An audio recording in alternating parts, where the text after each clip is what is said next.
अस्सलाम वालेकुम एवरीवन, ये बूट कैम्प 2021 की लाइव सेशन नंबर 24 है।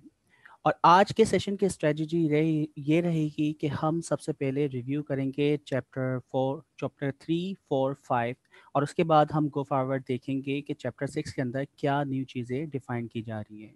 कुछ देर में हमारे लीड सैनाम हमें ज्वाइन कर लेंगे और जब तक हम अपने चैप्टर्स और इन तमाम चीज़ों को स्टार्ट करते हैं। अच्छा, प्रीवियस क्लास में या प्रीवियस सेशन में जितनी भी चीज़ें हमने पढ़ी है उसमें अगर आपका कोई क्वेश्चन हो, तैयब हमारे साथ हैं। तैयब, आपको मेरी आवाज़ आ रही है? Yes sir. Yes sir. Okay, great. तो लाइव यानी जो आपने प्रीवियस सेशन वगैरह लिए हैं उनको इम्प्लीमेंट वगैरह करके आप लोगों ने देखा?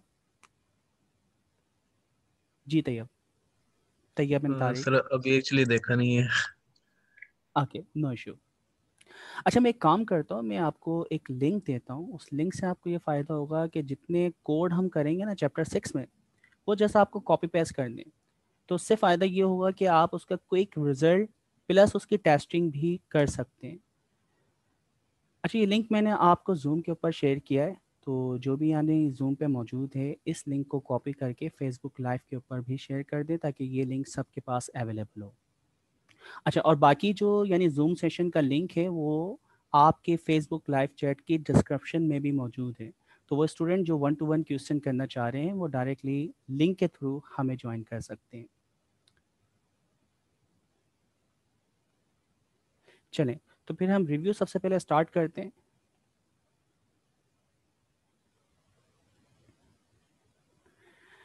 अच्छा, पहले हम ये काम कर लेते हैं। हम क्या करते हैं, हर क्लास के अंदर जो एंड रिज़ल्ट होता है ना वो सबसे पहले देख लेते हैं ताकि हमें पता हो कि हमारी डेस्टिनेशन क्या है, हमारी मंजिल क्या है। जब इंसान को उसकी मंजिल का पता होता है ना तो वो मेहनत करने के लिए तैयार होता है। तो आज की क्लास के एंड में आप क्या चीज़ें करने के काबिल होंगे, तो ये सारा काम मैंने पहले ही स्वेगर के ऊपर कर लिया है, चैप्टर 6। और ये लिंक आपको मैंने जूम के ऊपर प्लस किसी स्टूडेंट ने लाइव सेशन के कमेंट्स के अंदर भी ये आपके साथ लिंक शेयर किया होगा जिसके अंदर गिट का लिंक आपके पास मौजूद है। इसके अंदर चैप्टर 6 की 6.2 जो है ना इसको आप कॉपी कर लेंगे। कॉपी करने के बाद आप स्वेगर पे आए डायरेक्टली और आप में से कोई भी आके कंट्रोल वी कर दे, पैस कर दे।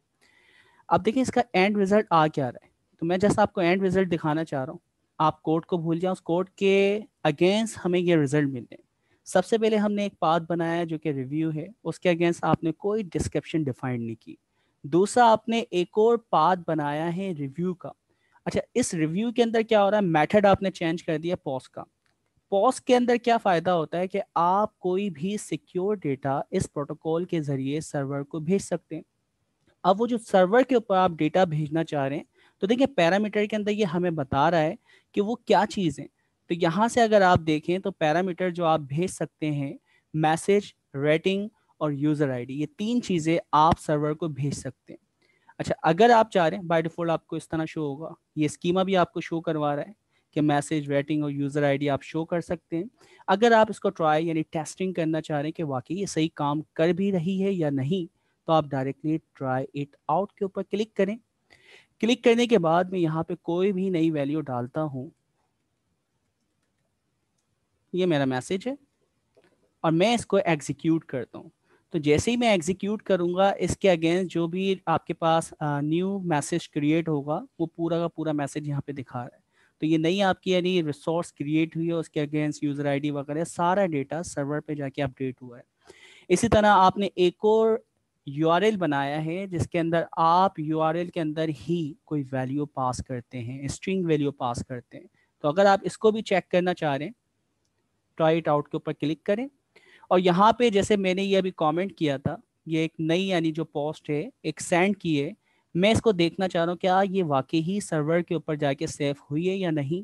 तो आपने इसकी आईडी को कॉपी करना है and just review ID path के ऊपर जाके आप पास करें और इसको एग्जीक्यूट करके देख लें।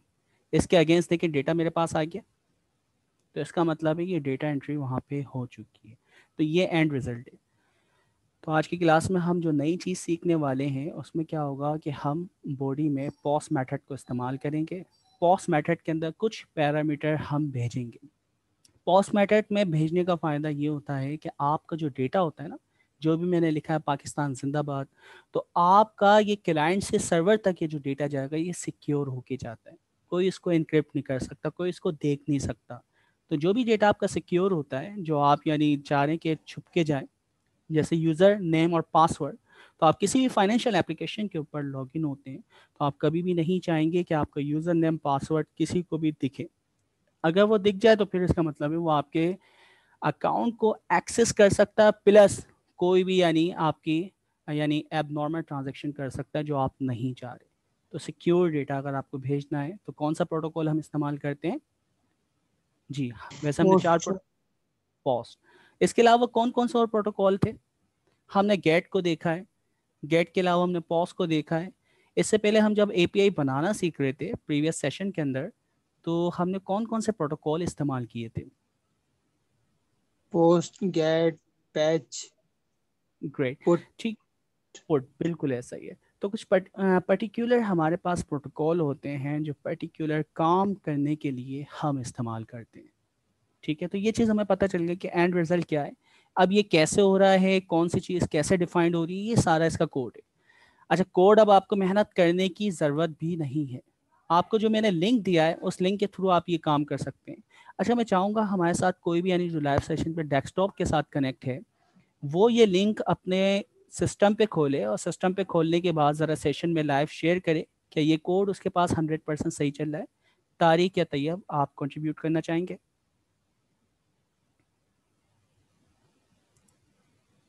जी तारिक। जी सर, अभी ऑन करना पड़ेगा, कितना टाइम लग जाएगा? अच्छा तैयब, आपके पास लॉगिन?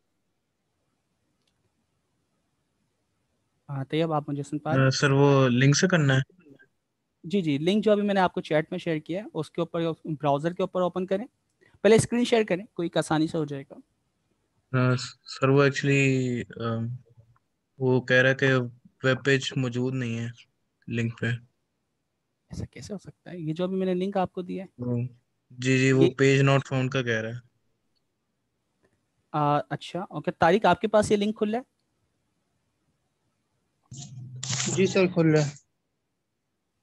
ओके तैयब, दोबारा इसको ओपन करने की कोशिश करें, मैंने दोबारा लिंक शेयर किया है।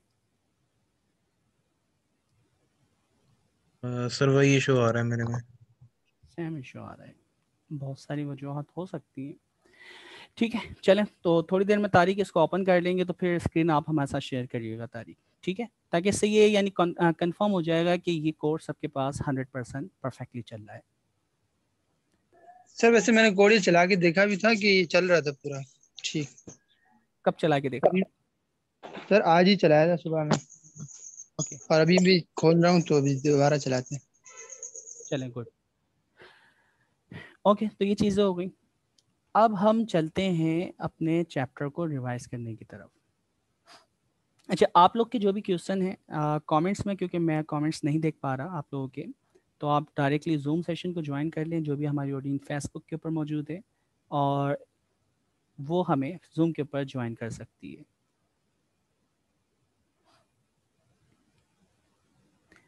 अच्छा, अब हम गो थ्रू करने की कोशिश करते हैं कि चैप्टर 3, 4, 5 में हमने क्या चीज़ें पढ़ी।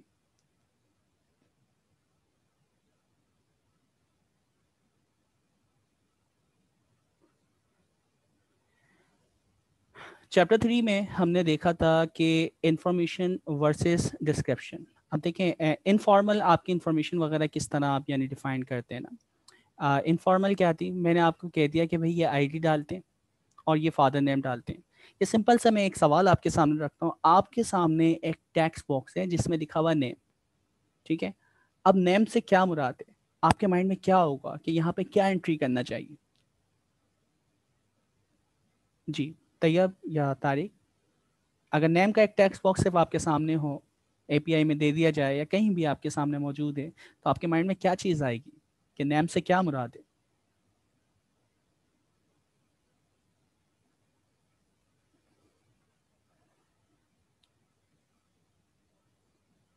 सबको मेरी आवाज़ आ रही है?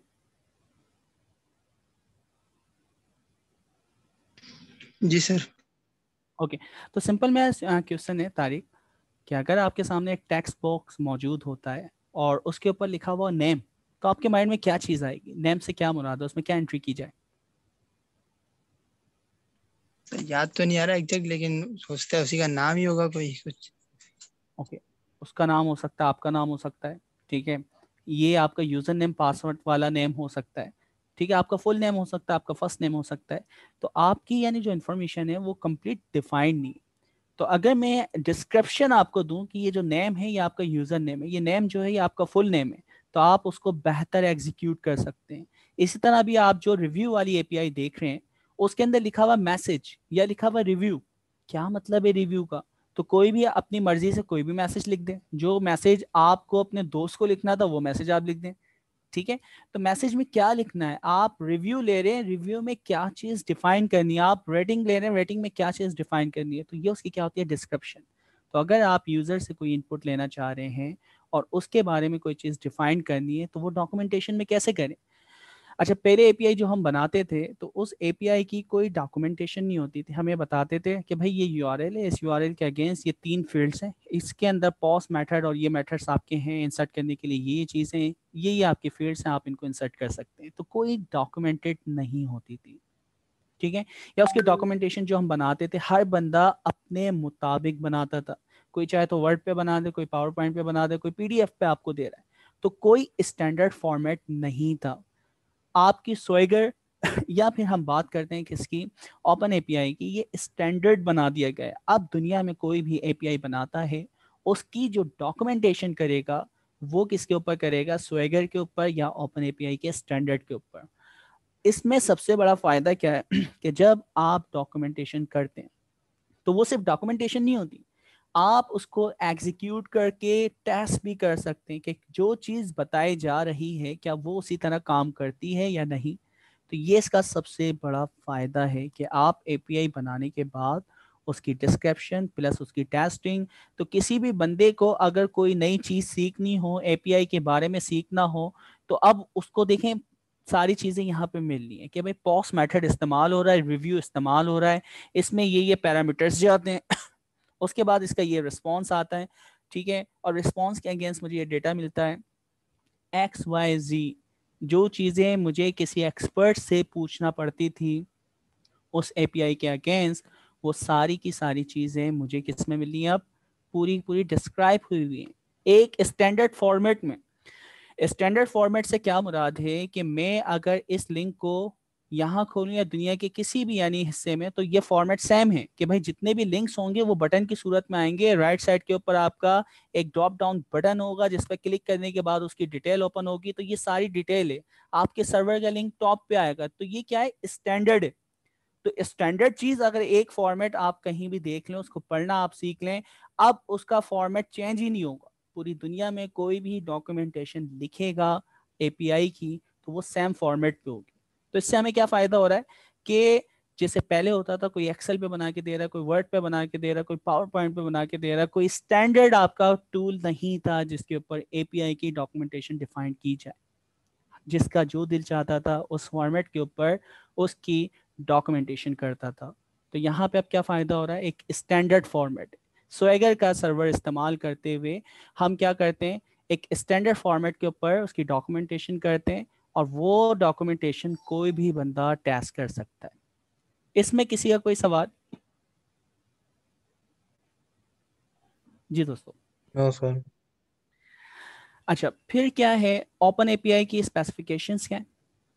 इसका वही तरीका है, देखें आप इसको अपनी लोकल मशीन पे भी चला सकते हैं, लोकल सर्वर्स पे भी चला सकते हैं, अपना सर्वर बना के इसको यानी एग्जीक्यूट कर सकते हैं। और फिर इसका सबसे बड़ा फ़ायदा, आप इसको स्वाइगर के ब्राउज़र पे जाके विदाउट एनी टूल इंस्टॉलेशन के इस्तेमाल कर सकते हैं। इसके ऊपर काम करने के लिए जो स्टैंडर्ड मार्कअप इस्तेमाल होगा, ठीक है, मैं लैंग्वेज का वर्ड इस्तेमाल नहीं कर रहा, मैं क्या कह रहा हूँ, मार्कअप, क्योंकि आप डॉक्यूमेंटेशन कर रहे हैं, हेडिंग है, ये डिस्क्रिप्शन है, ये टाइटल है, तो एक एक चीज़ ये पैरामीटर्स है। तो आप जिस तरह HTML पे काम करते थे मार्कअप करके, तो यहाँ भी ये मार्कअप लैंग्वेज है। मार्कअप लैंग्वेज बिल्कुल, अगर आप JSON के ऊपर काम करके आए हैं जावास्क्रिप्ट के ऊपर, जो कि स्टैंडर्ड फॉर्मेट है डेटा को सर्वर से क्लाइंट पे भेजने के लिए, पहले XML होता था, अब JSON है। तो JSON को फॉर्मेट को अगर आप की वैल्यू डिक्शनरी को समझते हैं तो YAML, YAML, इसको समझना इंतहाई आसान है और ये JSON के मुकाबले में बहुत आसान है। और अगर आपने पाइथन के ऊपर काम किया हुआ है तो आपको ब्लॉक की इंडेंटेशन वगैरह ये सारी चीज़ें पता हैं। तो हम यहाँ पे जो काम करेंगे YAML लैंग्वेज को इस्तेमाल करते हुए ये सारे काम करते हैं। उसके बाद ये सबसे पहले क्या गेट के मेथड को इस्तेमाल करते हुए कोई से भी एक URL को डिफाइन करने की कोशिश कर रहा है। ठीक है, तो ये चैप्टर 3 के अंदर हमें सिंपल के मिनिमम कोड आप क्या लिख सकते हैं वो आपको बताएगा। आपका फॉर्मेट क्या होगा, ओपन एपीआई डेफिनेशन जो कि हम YAML में लिखते हैं। अच्छा, ये YAML जो आपने लिखी है ये आप अपने ही यानी जो भी एनोटेशन है कोड लिख सकते हैं किसी भी एडिटर के ऊपर, या डिज़ाइन आप इसको क्रिएट कर सकते हैं जो कि आप ब्राउज़र के ऊपर, लोकल मशीन के ऊपर, किसी के ऊपर भी आप इस्तेमाल कर रहे हैं। फिर हम इसको स्वैगर या जो इसके ऊपर ये YAML रीड होने के बाद उस स्टैंडर्ड फॉर्मेट में शो होती है वहाँ पे एग्जीक्यूट करते हैं। अच्छा, एग्जीक्यूट करने के बाद में इस डॉक्यूमेंटेशन से आपके जो भी यानी मॉक सर्वर्स वगैरह हैं उसको भी बना सकता हूँ, उसकी टेस्टिंग भी कर सकता हूँ। तो ओवरऑल ये सारी चीज़ें एक सेंटर पॉइंट से होगी, वरना आप डॉक्यूमेंटेशन पढ़ते एक जगह थे, उसकी टेस्टिंग के लिए आप जाते थे तो आपको अलग अलग सॉफ्टवेयर के ऊपर स्विच होना पड़ता था। तो इसका सबसे बड़ा फ़ायदा है कि एक ही प्लेटफॉर्म पर रहते हुए आप एपीआई को क्रिएट भी कर रहे हैं, उसकी डॉक्यूमेंटेशन भी कर रहे हैं, उसकी टेस्टिंग भी कर रहे हैं। ठीक है, तो ये इसका सबसे बड़ा फ़ायदा है। YAML फॉर्मेट को अब बताने की मुझे आई थिंक ज़रूरत नहीं है।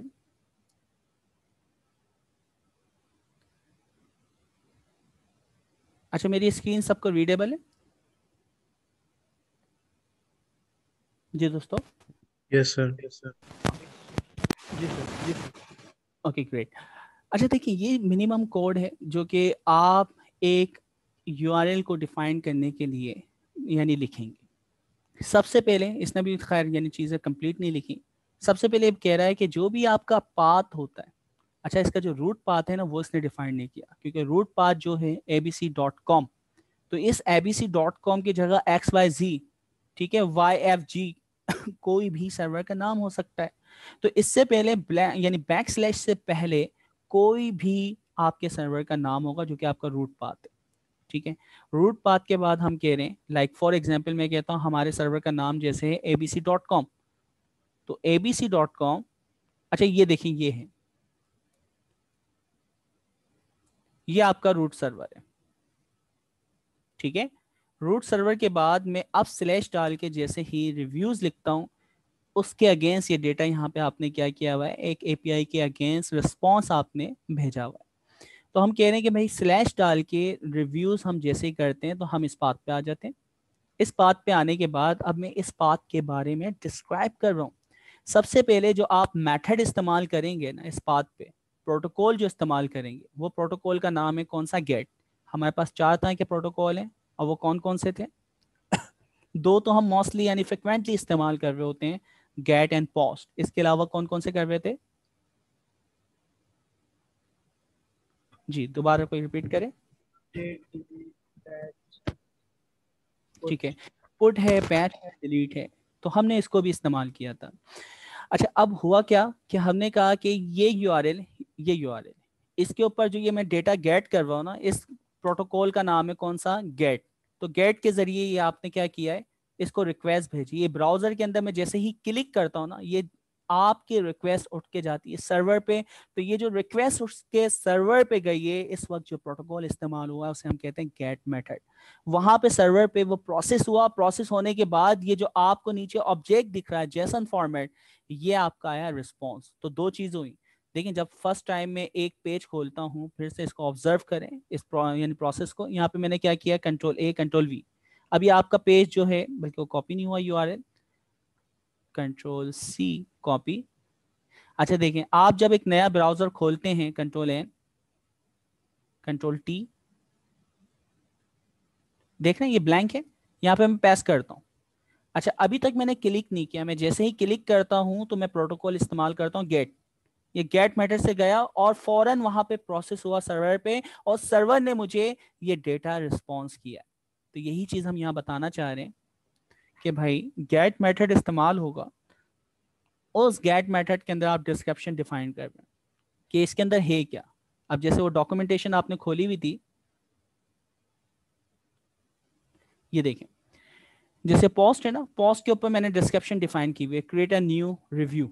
तो ये मैंने कहीं ना कहीं इसके बारे में गेट के बाद या पॉज के बाद देखें डिस्क्रिप्शन में लिखा हुआ है, क्रिएट अ न्यू रिव्यू। तो ये चीज़ यहाँ पे डिस्क्राइब की हुई है ताकि कोई भी इस बंदे को पता हो कि इससे होगा क्या। उसके बाद नेक्स्ट चीज़ है पैरामीटर, ये बहुत इंपॉर्टेंट।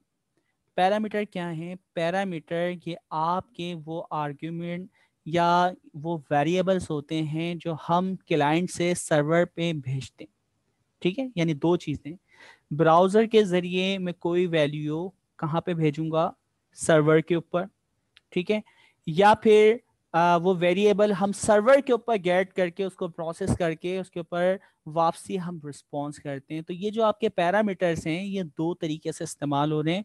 पहला तरीका, ब्राउज़र के ऊपर जो हमारा क्लाइंट है वो उसकी वैल्यू पुट करेगा अपनी रिक्वायरमेंट के मुताबिक, ये रिक्वेस्ट के अंदर जाएगी गेट या पॉस्ट के जरिए, सर्वर के ऊपर ये रिसीव होगी, उस वेरिएबल्स को निकाला जाएगा और उसके अगेंस्ट कोई प्रोसेस किया जाएगा और प्रोसेस करने के बाद उसका जो स्पेसिफिक डेटा है वो उसको जेसन फॉर्मेट के अगेंस्ट वापसी क्या कर दिया जाएगा? रिस्पॉन्स कर दिया जाएगा। ठीक है, तो ये काम हम करने वाले हैं। अच्छा, तो अब इसमें देखिए क्या बता रहा है, इसमें ये कह रहा है कि भाई जो पहला पैरामीटर होगा ना उसका नाम होगा मैक्स रेटिंग। अच्छा, अब मैं आपको अगर यहाँ समझाने की कोशिश करूँ, जैसे ये यूआरएल है ना और यहाँ पे आपने इन क्यूरी लिखा हुआ है, तो इन क्यूरी का मतलब है इस यूआरएल के बाद क्वेश्चन मार्क्स डालो और पैरामीटर पास करो। पैरामीटर का नाम है मैक्स रेटिंग, तो हमने यहाँ पे लिखा max rating is equal to 2, तो जो भी उसकी वैल्यू 1 से 5 तक है। तो हमने कहा कि आपका एक पैरामीटर होगा, उसका नाम क्या होगा? मैक्स रेटिंग, और उसको हम यूआरएल के अंदर इन क्यूरी इस्तेमाल कर सकते हैं। तो देखिए मैं क्वेश्चन मार्क्स इस्तेमाल करते हुए क्यूरी स्ट्रिंग के अंदर वेरिएबल का नाम पास कर रहा हूँ और उसकी वैल्यू पास कर रहा हूँ। उसके बाद में जैसे ही इस पे क्लिक करूंगा ये नंबर पास हो रहा है, देखें तो ये क्या जा रहा है आपका गेट मेथड के अंदर नंबर पास होगा। इसको मैं सिंगल कोट में नहीं डाल रहा, होल नंबर है तो डायरेक्टली आपने 2 लिख दिया। ठीक है, तो अब मैं जैसे इसको क्लिक करता हूँ इंटर, तो 2 के अगेंस्ट जो भी आपके पास डेटा है वो आपके पास आ रहा है रेटिंग। अच्छा, फिर उसके बाद हमने कहा रिस्पॉन्स जो आएगा उस रिस्पॉन्स के अंदर सिर्फ और सिर्फ ये काम लिखा हुआ होगा। ठीक है, तो ये आपकी यानी आपने पहला प्रोसेस किया जो कि एक यूआरएल को डिफाइन करने के लिए, एपीआई के यूआरएल को डिफाइन करने के लिए मिनिमम कोड है कि रिव्यू है, मेथड बताना, उसके डिस्क्रिप्शन बताना, उसके पैरामीटर बताने और उसके अगेंस्ट जो रिस्पॉन्स आएगा वो आप डिफाइन करेंगे। ठीक है, ये सबके क्लियर है? इसमें कोई किसी का सवाल? जी दोस्तों, क्लियर है तो मुझे बताएं, फिर मैं आगे मूव होता हूँ।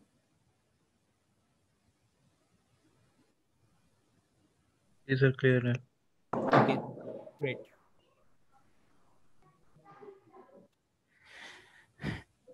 अच्छा, हमारे लेट सर इनाम ने हमें ज्वाइन कर लिया है। अस्सलाम वालेकुम सर, कैसे हैं आप? अस्सलाम वालेकुम रहमतुल्लाहि व बरकातुहू। वालेकुम अस्सलाम सर। कैसे हैं सर कासिम, कैसे हैं आप लोग सब? अल्हम्दुलिल्लाह, ऑल सेट, परफेक्ट। तो सर आवाज आ आज रही है का, मेरी आपको? जी जी सर, आपकी आवाज़ बिल्कुल परफेक्ट आ रही है। और सर, आज की क्लास की सर सिंपल स्ट्रेटजी हम लेके चल रहे हैं। चैप्टर 3, 4, 5 को हम रिव्यू कर रहे हैं और उसके बाद चैप्टर 6 का जो कोड है वो मैंने पहले ही इन लोग के साथ शेयर कर दिया चैट के अंदर, लिंक के अंदर यानी मौजूद है। तो डायरेक्टली इनको जस्ट कॉपी पेस्ट करना है और उसके बाद जो हम यहाँ पर टेस्टिंग कर रहे हैं डायरेक्टली ये खुद भी टेस्ट कर सकते हैं। तो ये इनको यानी सबसे बिल्कुल बड़ा एडवांटेज एडवांटेज मिल जाएगा कि डायरेक्टली वो रिव्यू भी कर सकते हैं, वैलिडेट भी कर सकते हैं। अच्छा, तो वो कोड लिंक उसको हमने यानी डिफाइन कर दिया है और उसके बाद हम चैप्टर 3 की तरफ आए। चैप्टर 3 में बताया जा रहा है कि भाई कि आप ओपन एपीआई को क्यों इस्तेमाल कर रहे हो, उसकी बुनियादी वजह क्या थी। तो पहले डॉक्यूमेंटेशन जो होती थी वो मुख्तलिफ टूल्स पे होती थी, किसी का दिल चाह रहा वर्ड पे करे, किसी का दिल चाह रहा पावर पॉइंट पे करे, एक्सेल पे करे, जिसका जिस टूल के ऊपर दिल चाहता था फॉर्मेटिंग करता था और हमें या जो डेवलपर होता था उसको वो डिस्क्रिप्शन डिफाइन यानी उठा के देता था कि भाई इसके अंदर ये चीज़ें मौजूद हैं, आप इस पर काम कर लें। तो अब क्या हुआ, दुनिया में एक स्टैंडर्ड बना दिया स्वेगर ने या फिर ओपन एपीआई ने कि जो भी बंदा काम करेगा वो यमल मार्कअप को इस्तेमाल करेगा। मैं इसको लैंग्वेज का वर्ड इस्तेमाल नहीं कर रहा, मार्कअप का वर्ड इस्तेमाल कर रहा हूँ क्योंकि आप इससे डॉक्यूमेंटेशन कर रहे हैं। ठीक है, मार्कअप कर रहे हैं, डिफाइन कर रहे हैं।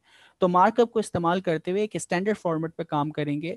उससे फ़ायदा ये होगा कि भाई जो दुनिया में कोई भी बंदा इस फॉर्मेट से डॉक्यूमेंटेशन करेगा तो सेम स्टैंडर्ड पर खुलेगी और सैम स्टैंडर्ड का ये फ़ायदा है कि भाई बटन, टाइटल्स, आपकी डिस्क्रिप्शन, कोई भी बंदा होगा जो भी डिफाइन करेगा वो उसके अगेंस्ट वही फॉर्मेटिंग क्या करता है, जनरेट करता है।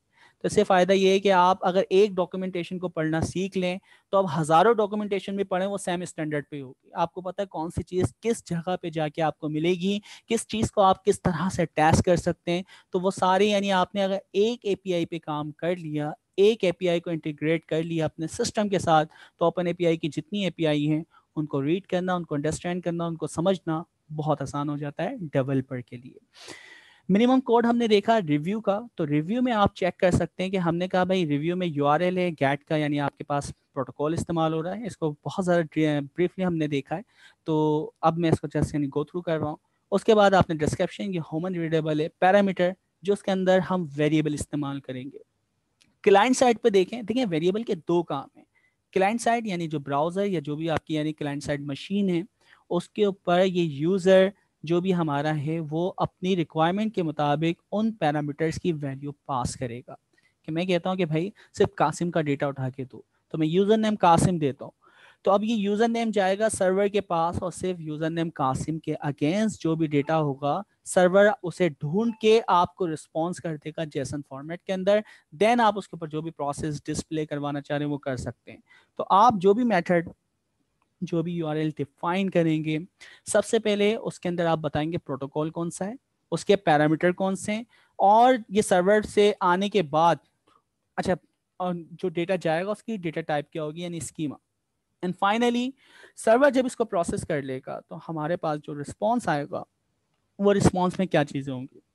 तो अभी जैसे हमने ह्यूमन रीडेबल एक टेक्स्ट मैसेज लिखा है, जो आप अपनी मर्जी से जो लिखना चाहें लिख सकते हैं।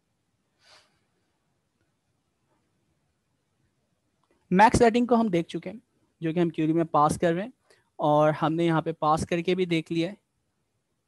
ठीक है, तो इस पूरे प्रोटोकॉल को हमने देख लिया कि भाई रिव्यू में जाओ, एक क्वेश्चन मार्क्स मैक्स रेटिंग आपने कहा कि भाई 3 वाले जो हैं वो आप दे दो। तो मैक्स रेटिंग एक पैरामीटर है, इसकी डिस्क्रिप्शन ये शो होगी, क्यूरी के अंदर आप पास कर सकते हैं, और इसकी जो डेटा टाइप होगी वो क्या होगी, नंबर होगी। अच्छा, मैं पाकिस्तानी यानी टेस्टिंग वाला काम करता हूँ क्योंकि मैंने कोई वैलिडेशन नहीं लगाई। तो अब देखिए, मैं अगर इसके अंदर वैल्यू टैक्स पास कर दूं तो क्या होगा, 1 मिनट मुझे दिएगा। ओके, हाँ, तो अगर मैं सिंगल स्ट्रिंग के अंदर पास करता हूँ फ्री, ठीक है, तो 3 भी इसको एक्सेप्ट कर रहा है। ठीक है, क्योंकि हमने वैलिडेशन इसकी डिफाइन नहीं की। तो ये टेस्टिंग वगैरह के तरीके होते हैं। आगे फिर हम टेस्ट लिखेंगे कि अगर ये ना हो तो क्या करना है, तो वो सारी चीज़ें फिर हम डिफाइन कर सकते हैं। अच्छा, तो ये चीज़ हो गई। मैक्स रेटिंग एक पैरामीटर है जो यूज़र अपनी मर्जी से डिफाइन करता है। जैसे मैंने यहाँ पे कहा 3, 4, 5, तो अभी जो मैक्स रेटिंग है मैंने कोई वैलिडेशन नहीं बताई कि इसकी डेटा टाइप क्या होगी, इंटीजर ही होगी या फिर इसकी रेंज क्या होगी। तो अभी मैं 4, 5, 6, 7, 8, 9, 10 जो भी वैल्यू इसमें पास करना चाहूँ वो कर सकता हूँ।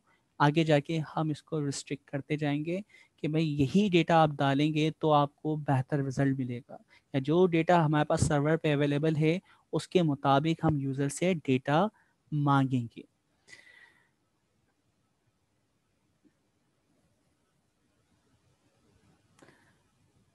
अच्छा, ये आपका ओपन एपीआई का यानी स्टैंडर्ड कोड है जिसके अंदर पूरे आपको हेडर, आपकी बॉडी, यूआरएल से देखिए इसमें है क्या। सबसे पहले आप टॉप के ऊपर बताते हैं आपका वर्जन कौन सा इस्तेमाल कर रहे हैं आप ओपन एपीआई का, स्टैंडर्ड क्या है। ठीक है, अच्छा, फिर उसके बाद हम दूसरी चीज़ डिफाइन करते हैं पाथ्स। तो अभी सिर्फ रिव्यू के पाथ को डिफाइन कर रहे हैं, तो इसी तरह रिव्यू हो सकता है, मैसेज हो सकते हैं, कॉन्टेक्ट हो सकते हैं, इन्फो हो सकते हैं, बहुत सारे पाथ्स होंगे। तो हमारे पास पहला पाथ आ गया। उस पाथ के अंदर पहला मेथड अभी सिर्फ गेट मेथड इस्तेमाल हो रहा है। हो सकता है इसके अंदर दूसरा भी मेथड आप इस्तेमाल कर रहे हो तो उसको भी आप डिफाइन कर सकते हैं, जैसे अभी हम लास्ट वाले चैप्टर 6 के अंदर कर रहे हैं। वहाँ पे गेट मेथड और पॉस्ट मेथड दोनों वहाँ पे क्या हो रहे हैं, कॉल हो रहे हैं।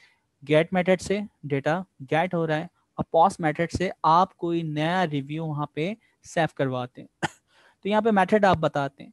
डिस्क्रिप्शन ह्यूमन रीडेबल होती है, जो यानी दूसरा इंसान पढ़ के जो आपकी डॉक्यूमेंटेशन पढ़ रहा होगा वो समझ सके कि इसमें है क्या। उसके बाद पैरामीटर, यानी इस रिव्यू के अंदर क्या क्या पैरामीटर पास कर सकते हैं। यहाँ पे अभी हमने इस्तेमाल किया सिर्फ मैक्स रेटिंग, इसके अलावा दूसरे भी पैरामीटर हम इसमें पास कर सकते हैं। इसके बारे में मैक्स पैरामीटर है क्या, तो उसके बारे में डिस्क्राइब करना, ठीक है। तो वो डिस्क्रिप्शन ह्यूमन रीडेबल होगी जो भी आप डिफाइन करना चाहेंगे। इनक्यूरी का मतलब हमने देखा कि आप यूआरएल के अंदर इस वैल्यू को पास कर सकते हैं। आगे जाके यहाँ पे इनक्यूरी के जो अभी क्यूरी लिखा है ना, इसकी जगह हम पाथ भी इस्तेमाल कर रहे हैं चैप्टर 6 में, ठीक है। तो वो पाथ यानी वेरिएबल बन के जाता है। तो दोनों में क्या फ़र्क है कि क्वेश्चन मार्क्स पढ़ के हम पास कर रहे हैं, और दूसरा हम डायरेक्टली पाथ के अंदर वैल्यू पास करते हैं, उसको लास्ट वो वेरिएबल कंसीडर करता है। कैसे करता है चैप्टर 6 में देखेंगे। तो ये याद रखिएगा, अभी क्यूरी हम इस्तेमाल कर रहे हैं, यहाँ पे पाथ भी आता है। स्कीमा में हम डेटा टाइप क्या बताते हैं कि इसके अंदर कौन सी वैल्यू आप अलाउ कर रहे हैं। तो यहाँ पे आप होल नंबर अलाउ कर रहे हैं, ठीक है। नंबर है तो कोई भी नंबर डाल सकते हैं, इंटीजर कर दूंगा तो वो होल नंबर है, तो भी यहाँ पे आप 0.2 0.5 भी डालेंगे तो उसको भी वो एक्सेप्ट करेगा।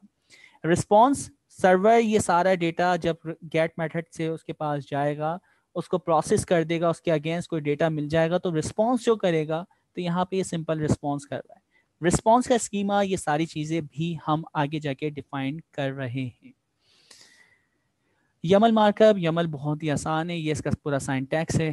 आप अगर जैसॉन के ऊपर काम करते थे, जैसॉन से आप यहाँ पे यानी शिफ्ट हो रहे हैं, तो ये आपके पास इसकी चीट शीट है। चीट शीट का मतलब ये चीटिंग करने के लिए आपके पास मौजूद है। तो जैसॉन पे आपको जब भी काम करना हो, इस चीट शीट को आप ओपन कर सकते हैं और एक एक चीज़ को आप रीड कर सकते हैं। या जैसॉन यमल की आप यानी वेबसाइट के ऊपर जाके उसकी पूरी डॉक्यूमेंटेशन पढ़ सकते हैं कि यमल काम कैसे करती है। यमल ना सिर्फ मार्कअप के लिए इस्तेमाल हो रही है, आगे जाके आप क्लाउड कंप्यूटिंग वगैरह जब पढ़ते हैं, डॉकर पढ़ते हैं, वहाँ भी यमल की यूटिलाइजेशन बहुत ज़्यादा है। तो यमल आपको आना चाहिए, बहुत स्टैंडर्ड लैंग्वेज है और बहुत ही आसान लैंग्वेज है।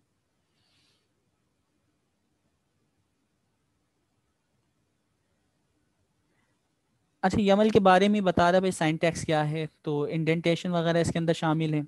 अब जैसे सम नंबर 1 है, ये स्ट्रिंग के अंदर वैल्यू पास हो रही है, तो ये उसका लिखने का तरीका। की वैल्यू पेयर होता था, तो लेफ्ट साइड पे आपकी की है और राइट साइड के ऊपर कॉलन के बाद जो आती है वो आपकी क्या होती है, वैल्यू होती है। तो की वैल्यू पेयर आपको चल रहा है। अच्छा, लास्ट में यहाँ पे जैसे डिक्शनरी के अंदर आपके क्या आते थे, कॉमाज आते थे, तो यहाँ पे सेपरेटर क्या है, नेक्स्ट लाइन है या इंडेंटेशन है, जो कि बताता है कि कौन सी चीज़ किसकी नेस्टेड है और किसकी सिबलिंग है। तो ये चीजें आपको यहाँ पे मिलती हैं। अच्छा, कोई भी आपका क्वेश्चन हो ना, तो आप बीच में मुझे इंटरप्ट करके बोल सकते हैं, क्वेश्चन आप कर सकते हैं। ये जेसन फॉर्मेट के बारे में आपको दिखा रहा है, तो ये जेसन फॉर्मेट तो मुझे नहीं लगता डिफाइन करने की ज़रूरत है, या बल्कि मुझे ये लगता है कि आप में से कोई ये जेसन फॉर्मेट मुझे डिफाइन करे कि क्या किया हुआ है। एनीवन? जी सर। ये सर सबसे पहले तो हमने एक नंबर बताया, ठीक है, जिसकी वैल्यू की वैल्यू पेयर में, ठीक है, और उसके बाद एक और हमने क्या के अंदर उसकी पेयर बताया जो भी हमारे पास, तो हमने दो कमांड के दरमियान हेलो अगर देन उसके बाद हमने एक बूलियन टाइप का हुआ है, और उसके बाद एक और नेस्टेड इसके अंदर एक वाक्य के अंदर ये पेयर्स है, और इसके अंदर भी एक नेस्टेड ऑब्जेक्ट है, सम नेस्टेड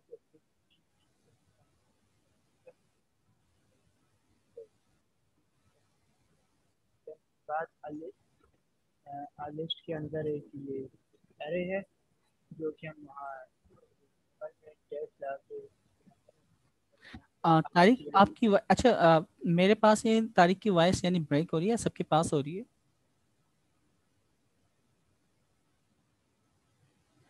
ठीक है, तारिक आपने बहुत अच्छा डिफाइन किया है, और ये सिंपल यानी जेसन फॉर्मेट है, जो कि आप पहले से अगर वेब डेवलपमेंट वगैरह कर रहे हैं, वेब डिज़ाइनिंग भी अगर कर रहे हैं, तो आप जेसन फॉर्मेट को बहुत अच्छी तरीके से जानते हैं।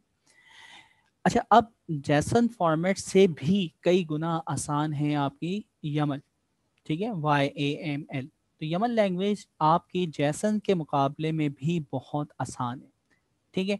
तो इसमें क्या देखें, रिप्लेसमेंट क्या आ रही है कि यहाँ पे जो आप ब्लॉक इस्तेमाल करते थे, यहाँ पे ये कर्ली ब्रैकेट्स खत्म हो जाएंगे।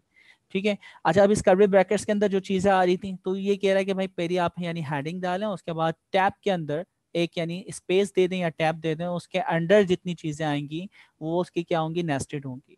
उसके अंदर भी कोई नेस्टेड है, नेस्टेड का मतलब है किसी चीज के अंदर कोई दूसरा ऑब्जेक्ट आना। ठीक है, एक यानी एरे के अंदर एक और एरे आ जाना, इसको हम नेस्टेड कहते हैं। तो एक यानी ब्लॉक के अंदर उसकी कोई भी चीज उसके अंडर आती है, उस ब्लॉक के अंदर ही एग्जीक्यूट होगी, उसको हम कह रहे हैं नेस्टेड। तो नेस्टेड यानी आप डिफाइन कर दें, तो अगर आपने पाइथन के ऊपर काम किया हुआ है तो यमल के ऊपर काम करना बहुत आसान है। जैसन पे भी आपने काम किया हुआ है तो यमल के ऊपर काम करना इंतहाई आसान है। इन्होंने बहुत ज्यादा उसको आसान किया कि देखिए यहाँ पे की के अंदर भी आपको डबल कोड लगाना पड़ते थे, यहाँ पे ये कह रहा है कि भाई डबल कोड की जरूरत नहीं है, स्ट्रिंग है डायरेक्ट लिखो, कॉलन के बाद स्ट्रिंग है डायरेक्ट लिखो, इंटीजर है डायरेक्ट लिखो।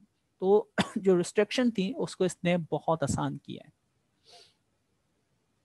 बाकी yamal.org, यहाँ पे जाके आप एक एक चीज को बहुत ब्रीफली देख सकते हैं।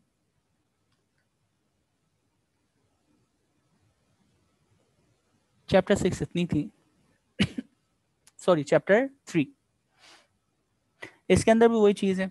और ये पैरामीटर वाले के उनके बारे में जो हमने यानी डीपली देखा है उसी को डिफाइन कर रहा है कि 1 का मतलब क्या है, 2 का मतलब क्या है। ये पैरामीटर्स हैं जो पास करेंगे, क्लाइंट से हम भेजेंगे, सर्वर पे हम क्या करेंगे, इसको रिसीव करेंगे, ये पैरामीटर का नाम है। तो अभी सिर्फ एक पैरामीटर जा रहा है, उसको हम इनक्यूरी भेज सकते हैं। ठीक है, इनक्यूरी के बाद इसकी जो टाइप होगी वो नंबर होगी। नंबर का मतलब है 2.5 भी एक नंबर है, होल नंबर नहीं है।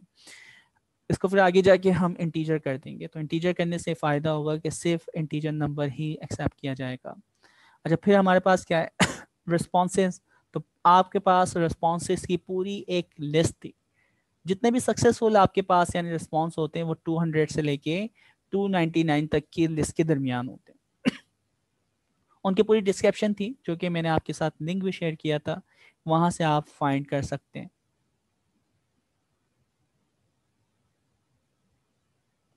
सही नाम, आप चैप्टर 3 के बारे में कुछ कहना चाहेंगे? नहीं नहीं सर, बिल्कुल ये आई थिंक इट्स सफिशिएंट। और इसमें स्टूडेंट्स की कोई क्वेरी है तो हम इनसे पूछ लेते हैं कि ये जो है पैरामीटर्स में और रिस्पांस में जो है बेसिकली डेफिनेशंस में जो है इनके लिए सब क्लियर है? इसमें कोई क्या ऑप्शंस है, अगर इनको अपनी मर्जी के मुताबिक देने हैं तो किस तरह से जो है ये प्रोवाइड करेंगे? मैंने रिस्पांस में क्या एक मखसूस स्टूडेंट का स्कीमा रिटर्न करना है तो मैं कैसे दूंगा? और अगर जो है बेसिकली पैरामीटर में मैं जो है क्वेरी पैरामीटर ले रहा हूँ तो कैसे लूंगा, क्वेरी स्ट्रिंग ले रहा हूँ तो कैसे लूंगा? ये चीज़ें इन्हें क्लियर हैं तो हम आगे बढ़ते हैं।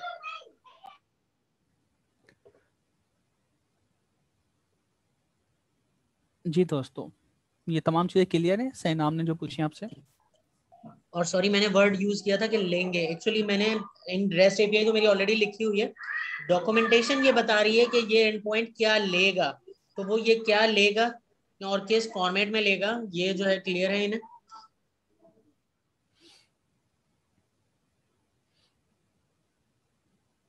जी दोस्तों, इतनी खामोशी क्यों है? हो सकता है जवाब पता हो तो मे बी शायद माइक वगैरह का इशू।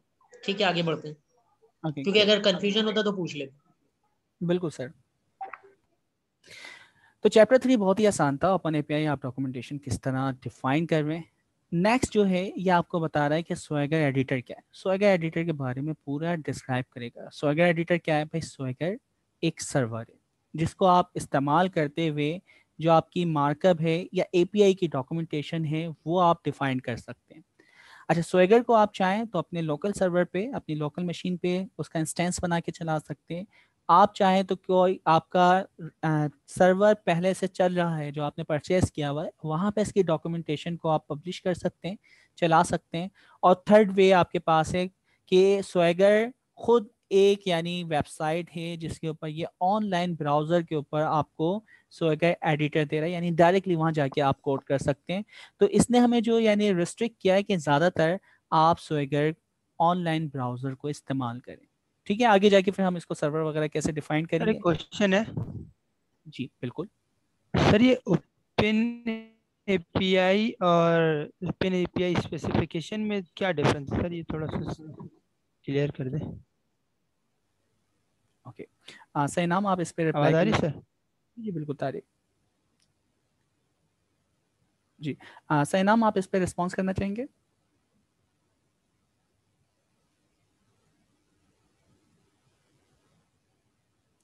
सैनाम, आप हमारे साथ कनेक्ट हैं? आई एम सॉरी सर, मैं जो है ना असल में एक कॉल पे आ गया था, तो मैं सवाल नहीं सुन सका हूँ। बस मैंने अपना नाम सुना है कि आप मुझे कॉल आउट कर रहे हैं। क्या सवाल था? मैं रिपीट कर देता हूँ। इनका सवाल ये है कि ओपन एपीआई और ओपन एपीआई स्पेसिफिकेशन में क्या फ़र्क है?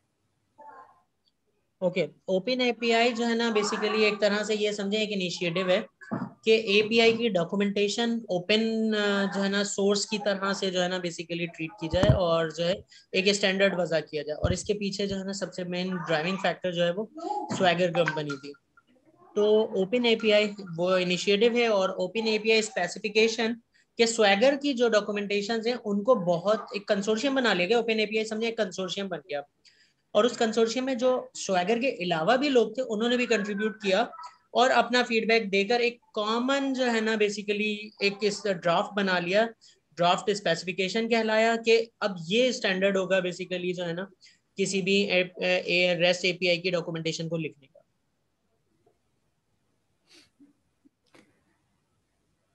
तारिक, आपको आपका जवाब मिल गया? जी सर, थैंक यू। ठीक है। तो ओपन एपीआई हमें पता चला एक स्टार्टअप था, एक इनिशिएटिव था जिसके ऊपर काम किया गया, एक स्टैंडर्ड बना के दिया। अच्छा, फिर स्पेसिफिकेशन अगर हम देखें कि भाई उसके अंदर जो भी आपकी न्यू फीचर्स आते हैं, कोई भी चीज़ नई डिफाइन की जाती है, तो उसकी स्पेसिफिकेशन से ये फीचर्स या ये चीज़ें आप काम कर सकते हैं। तो सिंपल। अच्छा, अब हम आगे मूव होते हैं कि भाई स्वैगर एडिटर क्या है, इसके ऊपर हम कोड कैसे लिखते हैं। तो ऑनलाइन डायरेक्टली हम स्वैगर एडिटर को इस्तेमाल कर रहे हैं। यही काम मैं चाहूँ तो वीएस कोड के ऊपर कर सकता हूँ। YAML फाइल को हम सेव करवाएंगे और उसको हम कहीं पे भी लोड कर लेंगे। ठीक है। तो ये आपकी मर्जी है, आप किसके ऊपर काम कर रहे हैं, कोड एडिट कर रहे हैं। अच्छा देखिए, ब्राउज़र वाला जो एडिटर है ना, इस पर काम करने का सबसे बड़ा फ़ायदा क्या है? इसका देखिए सबसे बड़ा फ़ायदा ये है कि मैं डायरेक्टली लेफ्ट साइड पे जो पैनल है अपना कोड लिखता हूँ, राइट साइड के ऊपर उसकी जो विजुअलाइजेशन है, उसके अगेंस्ट जो भी प्रोसेस होना है वो आपको with in a second display कर देता है। तो इसका मतलब है मैं एक वर्ड भी लिखता हूँ उसके अगेंस्ट, जो चीज़ आपको डिस्प्ले होना चाहिए ब्राउजर क्विक आपको फीडबैक दे देता है कि ये चीज़ आई। अगर वो नहीं आ रही तो आप उसको क्विक क्या कर सकते हैं, उसको सेट कर सकते हैं, उसको एडजस्ट कर सकते हैं, उसको डिबग कर सकते हैं। तो आपके कोड में गलती के चांसेस ये कम से कम कर देगा। इंटेलिजेंस आपको मिल रही है, तो इंटेलिजेंस आप कोई भी चीज़ लिखते हैं तो उसके अगेंस्ट उसकी पूरी स्पेलिंग या राइट स्पेलिंग, उसकी राइट इंडेंटेशन, वो सारी चीज़ आपको प्रोवाइड कर रहा है। कहीं पे भी कोई मसला आता है उस पर आप क्लिक करते हैं तो उसके अगेंस्ट वो आपको एरर्स वगैरह भी शो कर देता है। तो कुछ पॉइंट पे जैसे एरर्स आ रहे हैं तो वो आपको डिस्प्ले कर देगा। तो ये इसका सबसे बड़ा फायदा है कि लाइव एनवायरनमेंट पे ही आप हाथों हाथ कोड करते जा रहे हैं और उसके अगेंस्ट आपको रिस्पॉन्स मिलता जा रहा है। अच्छा, फिर नेक्स्ट हम मूव करते हैं। एडिटर के बारे में हमें पता है और ओपन एपीआई की डॉक्यूमेंटेशन पता है, हम किस तरह एक गेट रिव्यू को यानी डिफाइन कर रहे हैं। तो इसका सिर्फ हम गो थ्रू करते हैं, ये सारी चीज़ें हमें आती हैं। ओपन एपीआई के बारे में बता रहा है, टूल बॉक्स क्या है या टूल बार क्या है, आपका एडिटर क्या है, और स्वैगर यूआई यानी जो डिस्प्ले करता है राइट साइड वाला जो पैनल है उसे हम यूआई डॉक्स पैनल भी कहते हैं, स्वैगर यूआई पैनल भी कहते हैं। ठीक है। तो ये यूआई पैनल सिंपल कह लें क्योंकि आप स्वैगर अब ओपन एपीआई इसको इस्तेमाल कर रहे हैं। एडिटर है, टूल बार है और यूआई पैनल है। तो आप देख सकते हैं एडिटर ब्लैक कलर का, टॉप के ऊपर जो बार आ रही है, ऑप्शंस आ रहे हैं, ये आपकी टूल बार है। राइट पे जो वाइट एरिया आ रहा है इसे हम कहते हैं यूआई पैनल। तो ये तीन चीज़ें इसमें होती हैं। अच्छा, ये इसने मिनिमम कोड लिख के हमें बताया था कि भाई आपको एपीआई का वर्जन जो आप यानी इस्तेमाल कर रहे हो ओपन में एपीआई वो बताना पड़ता है। इन्फो के अंदर टाइटल और वर्जन मिनिमम बताना पड़ता है। पास उसको ब्लैंक छोड़ दें यानी एम्प्टी, आपको एक क्या बनाना पड़ेगी, डिक्शनरी बनाना पड़ेगी या ऑब्जेक्ट यहाँ पे छोड़ना पड़ेगा। तो आपकी ये मिनिमम कोड से सबसे कम अगर आप ओपन एपीआई का कोड करते हैं तो वो ये है। तो अगर ये कोड आप यहाँ पे आके कर लेते हैं इसका मतलब है आप ओपन एपीआई के ऊपर काम करने वाले बन गए। ठीक है। तो ये कम से कम कोड था जो कि हमने यहाँ पे, अगर मैं आपको दिखाऊं, कट और यहाँ पे हम आते हैं लाइक पास। ठीक है। तो ये कम से कम इसका कोड है जो कि आप करते हैं। वापसी कंट्रोल जी कर देता हूँ ताकि जो काम था वही आ जाए हमारे पास। देखिए क्विक आपको डिस्प्ले कर देता है।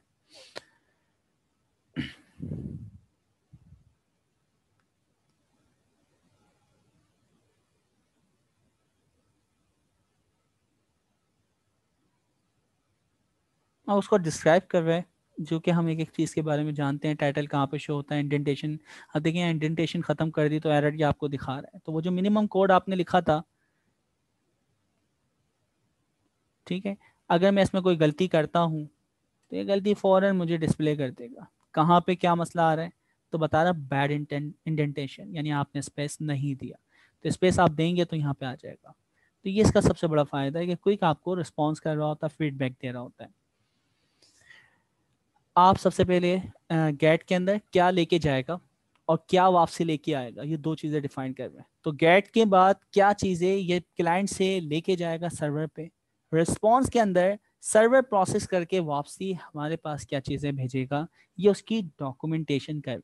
ठीक है, जैसे कि इनाम ने हमें पहले ही बताया कि ये एपीआई बनी हुई है, हम उसको बना नहीं रहे। जो चीज़ बनी हुई है हम उसको डिस्क्रिप्शन, उसकी डॉक्यूमेंटेशन डिफाइन कर रहे हैं। तो ये दोनों का फ़र्क है। अच्छा, फिर इसने वही चीज़ें क्या की हैं, मिनिमम कोड आपने देखें, वही गेट रिव्यू, उसके बारे में आपने डिफाइन किया, स्कीमा वगैरह, इंक्यूरी वगैरह, एंड फाइनली आप उसको क्या बता रहे हैं कि भाई इसके रिस्पॉन्स में आप क्या डिस्प्ले शो करेंगे। तो ये अगर मैं कोड यहाँ पे चलाऊंगा तो आपके पास मिनिमम क्या चीज़ें आएंगी। अच्छा, कोड मुझे चलाने की ज़रूरत तो नहीं है ना दोस्तों? जी, अगर आप कहते हैं तो हम चला भी सकते हैं, क्योंकि कोड शायद मेरे पास हुआ है। आप लोग के रिस्पॉन्स नहीं आ रहे। सर मेरे लिए तो ज़रूरत नहीं है, बाकी क्या नहीं पता। ठीक है, यानी माशाल्लाह सारे हमारे साथ एक्सपर्ट हैं। मुझे नहीं लग रहा कि हमें ज़रूरत होगी, क्योंकि हम बहुत आगे से जाके दोबारा हम यानी सिर्फ उसको रिव्यू करने आए। ठीक है, दैट्स ग्रेट। अदरवाइज आप करना चाह रहे हैं तो जो अभी लिंक आपके साथ शेयर किया है उसके अंदर आप जाके रेपो के अंदर क्लास नंबर 23 या 22 के ऊपर जाएं। वहाँ पे आपके ओपन एपीआई के इनिशियल से कोड मौजूद हैं, तो वहाँ से आप कॉपी पेस्ट कर सकते हैं। ठीक है, तो सिंपल आपने रिव्यू, गेट, उसके डिस्क्रिप्शन, उसके पैरामीटर्स, उसके आपने पैरामीटर के चीज़ें बताई हैं, डिस्क्रिप्शन डिफाइन किए, उसको हम इंक्यूरी में भी पास कर सकते हैं। उसकी जो टाइप होगी वो क्या है, नंबर। तो अभी तक नंबर है। रिस्पॉन्स क्या आएगा, तो रिस्पॉन्स जैसे मैं क्लिक करूँगा तो मेरे पास सिर्फ ये डिस्प्ले लिखा हुआ आएगा, उसके अगेंस्ट यानी पूरी बॉडी वगैरह भी डिफाइन हमने नहीं की। स्वाइगर एडिटर को इस्तेमाल किया है। अच्छा, इंटरेक्ट विद आर एपीआई हम कर रहे हैं। ओके, ट्राई इट नाउ, जो हम पहले बार बार कर चुके हैं। सिंपल देखें, आपने जो भी एपीआई डिफाइन की है, जैसे मैंने पॉज मेथड, तो पॉज मेथड पे मैं क्लिक करता हूँ इस बटन पे, उससे relevant detail. Try it out पे मैं जैसे ही क्लिक करता हूँ तो ये हमारे पास एडिटर खुल जाता है कि भाई आप इसके अंदर क्या पैरामीटर, अब इसमें मैसेज जाता है, रेटिंग जाता है, यूज़र आईडी जाती है। मैंने कहा भाई पाकिस्तान जिंदाबाद, और इसके साथ आप कोई और भी मैसेज भेजना चाह रहे हैं, 1 2 3, ठीक है, ये मैसेज लेके जाओ, एग्जीक्यूट। तो इसने देखें रिस्पॉन्स किया, सर्वर पे जाके डेटा क्या हो गया, सेव हो गया। तो हमारे पास एक मेथड था पॉज, जिसके जरिए आप सर्वर पे कोई एंट्री कर सकते हैं। दूसरा हमारे पास मेथड है गेट, जिसके अंदर पाथ के जरिए आप पाथ वेरिएबल के जरिए कोई भी वैल्यू मंगवा सकते हैं। अच्छा, अभी मैंने जो नई एंट्री की है ना, उसका यहाँ पे रिस्पॉन्स में अगर मैं देखूँ तो देखें उसकी यूज़र आईडी आ रही है, यूआईडी। इस यूआईडी के अगेंस्ट में देख रहा हूँ कि वाकई सर्वर पे कोई एंट्री मौजूद भी है या नहीं, तो उसको हम चेक करना चाह रहे हैं। तो मैं यहाँ से उसकी आईडी को कॉपी करके अपना जो गेट मेथड है यहाँ पे आके ट्राई इट आउट, उसके बाद यहाँ पे नया वाला जो यूआरएल है यहाँ पे पास किया, लिंक आईडी, इसको एग्जीक्यूट करता हूँ। ठीक है, तो एग्जीक्यूट होने के अगेंस्ट देखें जो मैंने नई एंट्री की थी यहाँ पे आ गई। तो हमने पॉस मेथड से पहले एंट्री किया, उसके बाद गेट मेथड से उसको टेस्ट किया है। तो लाइव आप टेस्ट भी कर सकते हैं कि जो चीज़ डिफाइन की जा रही है क्या वो उसी तरह काम करती है। तो डेवलपर के लिए या जो भी इंटीग्रेशन करेगा हमारी एपीआई को अपने सिस्टम में, वो उसको बहुत आसानी से उसका रिस्पॉन्स, उसकी टेस्टिंग, तमाम चीज़ें लाइव हमारे एडिटर के ऊपर या उसकी डॉक्यूमेंटेशन पे ही चेक कर सकता है कि बाद में वो कोई एरर तो नहीं कर रही। तो ये इसका सबसे बड़ा फ़ायदा है।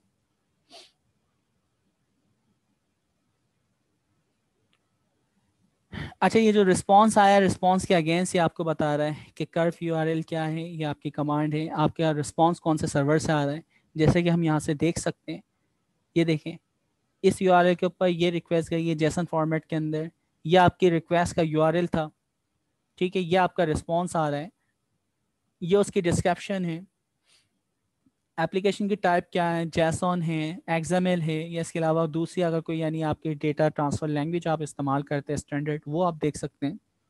तो नॉर्मली पुराना जो हमारे पास स्टैंडर्ड था वो एक्सएमएल था, और इस वक्त जो स्टैंडर्ड फिक्स हुआ वो जैसॉन है। तो जैसॉन फास्ट है, एक्सएमएल स्लो है, उसकी बहुत सारी बुनियादी वजूहात हैं। ठीक है, तो ये आपको बता रहे हैं कि किस चीज़ को क्या कहते हैं, किस यूआरएल से जा रहा है, कौन से सर्वर से आपके पास डेटा आ रहा है, क्या प्रोसेस हो रहा है। आपने क्योंकि बॉडी वगैरह डिफाइन नहीं की थी, रिस्पॉन्स डिफाइन नहीं किया था, तो 404 या ऐसी कोई रिक्वेस्ट जो उसके अगेंस्ट डेटा ही नहीं है तो 404, या ऐसा यूआरएल जिसके ऊपर जो आपका सर्वर अप नहीं है, बंद हुआ है, आप उस पर कोई रिक्वेस्ट भेजते हैं तो 404। तो 404 एरर आपने कई दफ़ा देखा होगा मुख्तलिफ वेबसाइट के ऊपर। सर्वर्स आपने डिफाइन किया, तो टॉप के ऊपर अगर आप देखें ये जो डेटा है ये कहाँ से एक्सेस हो रहा है, तो ये आपका रूट यूआरएल है। इसके ऊपर जाने के बाद वहाँ पे रिव्यू का आपका लिंक है, वहाँ पे जाके मैसेज का या ओवरऑल दूसरे जो आपके यानी लिंक आप डिफाइन करेंगे, पास डिफाइन करेंगे, वो इस रूट के बाद होंगे। तो ये टॉप के ऊपर इसने सर्वर डिफाइन कर दिया। अगर मैं सर्वर को हटा दूं, ठीक है, जस्ट फॉर टेस्टिंग, और मैं अब इसको यहाँ पे आके टेस्ट करता हूँ, यही था ना post method, try it out, reset कर दिया, ठीक है, ट्राई इट आउट, ये वैल्यू में जाके यहाँ पे भेजता है एग्जीक्यूट। अब एरर आना चाहिए, क्या आया 404। क्यों आया? क्योंकि ये डेटा कहाँ पे भेजे, तो डिफॉल्ट इसने अभी स्वेगर के ऊपर ही भेज दिया। तो ये स्वेगर देखें यूआरएल ऊपर बता भी रहा है, स्वेगर एडिटर पे जाके यूआरएल पे इसने रिक्वेस्ट भेजी है, जिस जगह पे ये होता है वहीं ये सेल्फ अपने आप को क्या करता है, रिक्वेस्ट भेजता है। तो हमने यहाँ पे उसके सर्वर का पाथ स्पेसिफिक कर दिया कि भाई जो भी रिक्वेस्ट जाएगी वो इस यूआरएल पे जाके हिट होगी और वहां पे जाके वो चीजें फाइंड करेगी जो हमने नीचे डिफाइन की।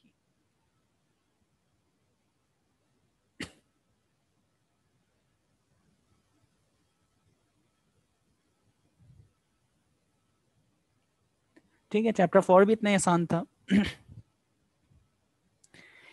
अच्छा, अभी तक इन्होंने क्या किया, सबसे पहले आपको चैप्टर 3 में बताया कि यमल क्या है, कौन सी लैंग्वेज, कौन सा एडिटर है, ठीक है। उसके बाद फिर यहाँ पे चैप्टर 4 के अंदर इन्होंने आपको बताया कि रिक्वेस्ट जो भेजते हैं, रिक्वेस्ट भेजने के लिए क्या क्या चीज़ें कॉन्फ़िगर करते हैं, उसको इन्होंने यहाँ पे बहुत ज़्यादा फोकस किया है।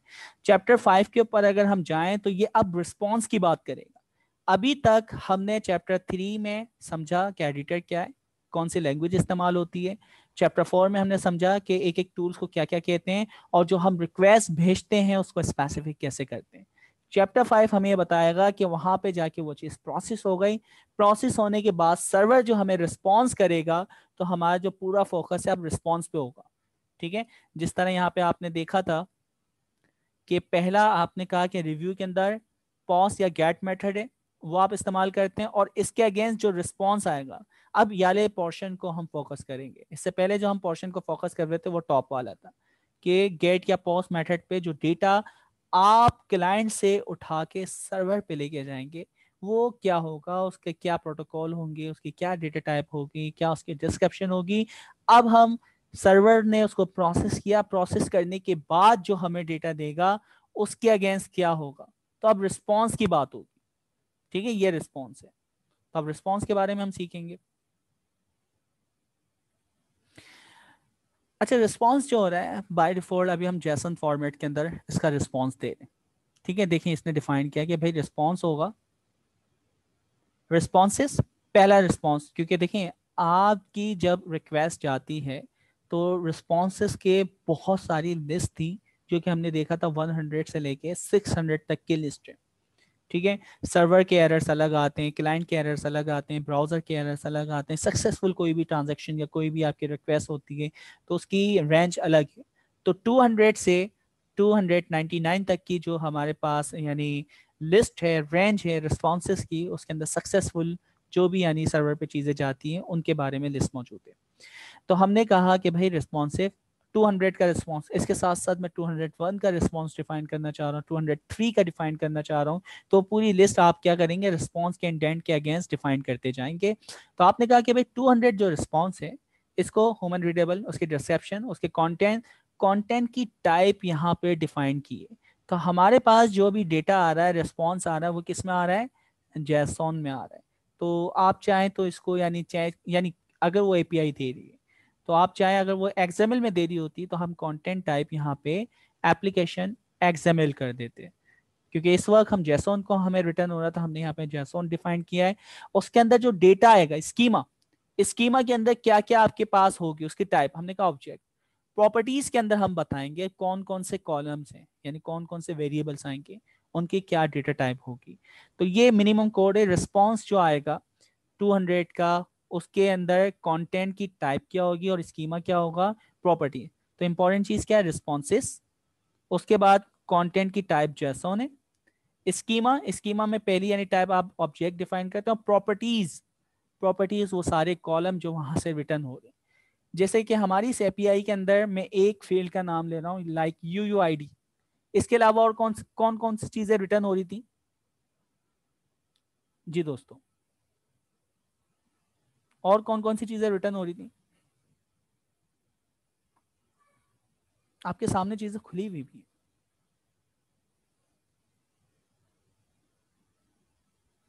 सबको मेरी आवाज आ रही है? सर मुझे तो आ रही है। जी सर आ रही। ठीक है।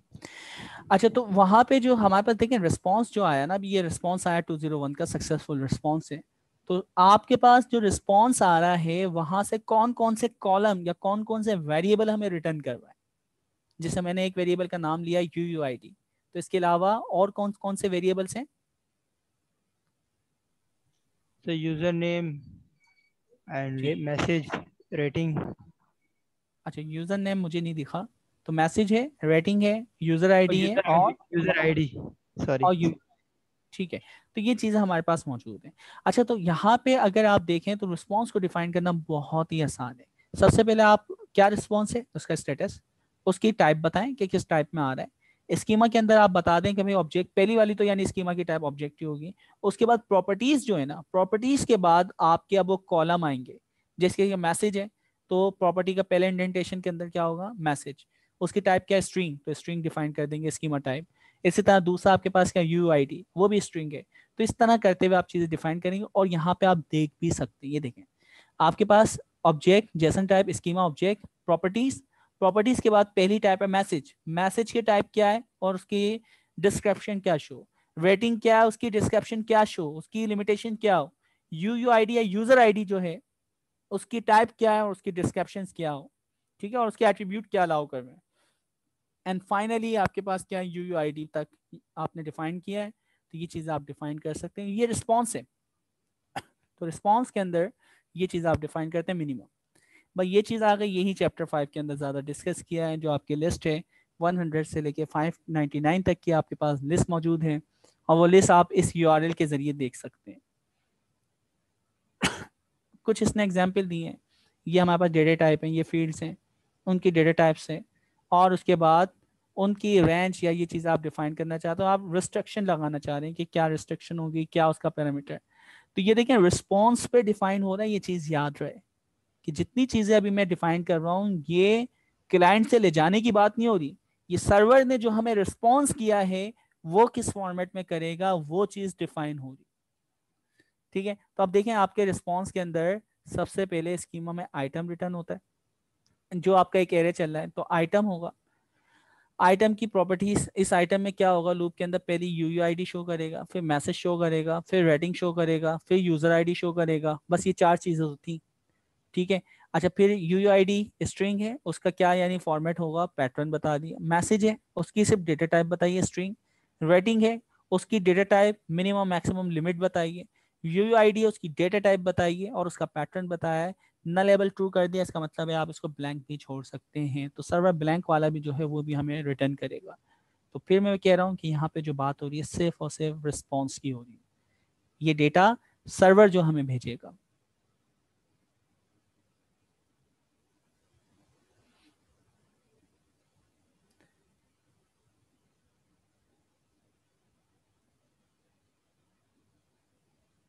ये उस कॉलम के बारे में छोटा सा पार्ट उठा के बता रहा है कि ये ऑब्जेक्ट है, प्रॉपर्टीज है, रेटिंग है।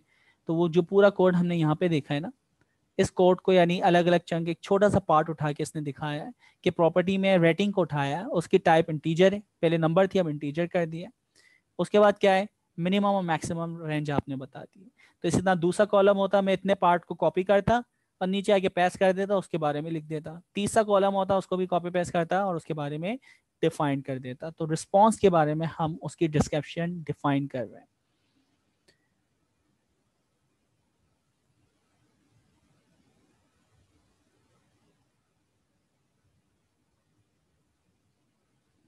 लिमिटेशन वगैरह डिफाइन कर रहे हैं, तो वो हमने जो रिस्ट्रिक्शन यहाँ पे डिफाइन की थी कि भाई मिनिमम है मैक्सिमम है, ये एग्जाम्पल है कि भाई इस तरह आपको डालना है। तो ये रिस्ट्रिक्शन कैसे डिफाइंड होगी ये हम यहाँ पे देख रहे हैं। स्टेटस कोड पूरी एक रेंज है 200 से लेकर 299 तक। तो ये सक्सेसफुल जितने भी आपके पास यानी होते हैं सर्वर के, वो लिस्ट आपके पास मौजूद है। हर एक के बारे में आपको बता रहे हैं, कुछ स्निपेट लेके, कुछ कोड सैंपल्स लेके उनके बारे में आपको बता रहे हैं।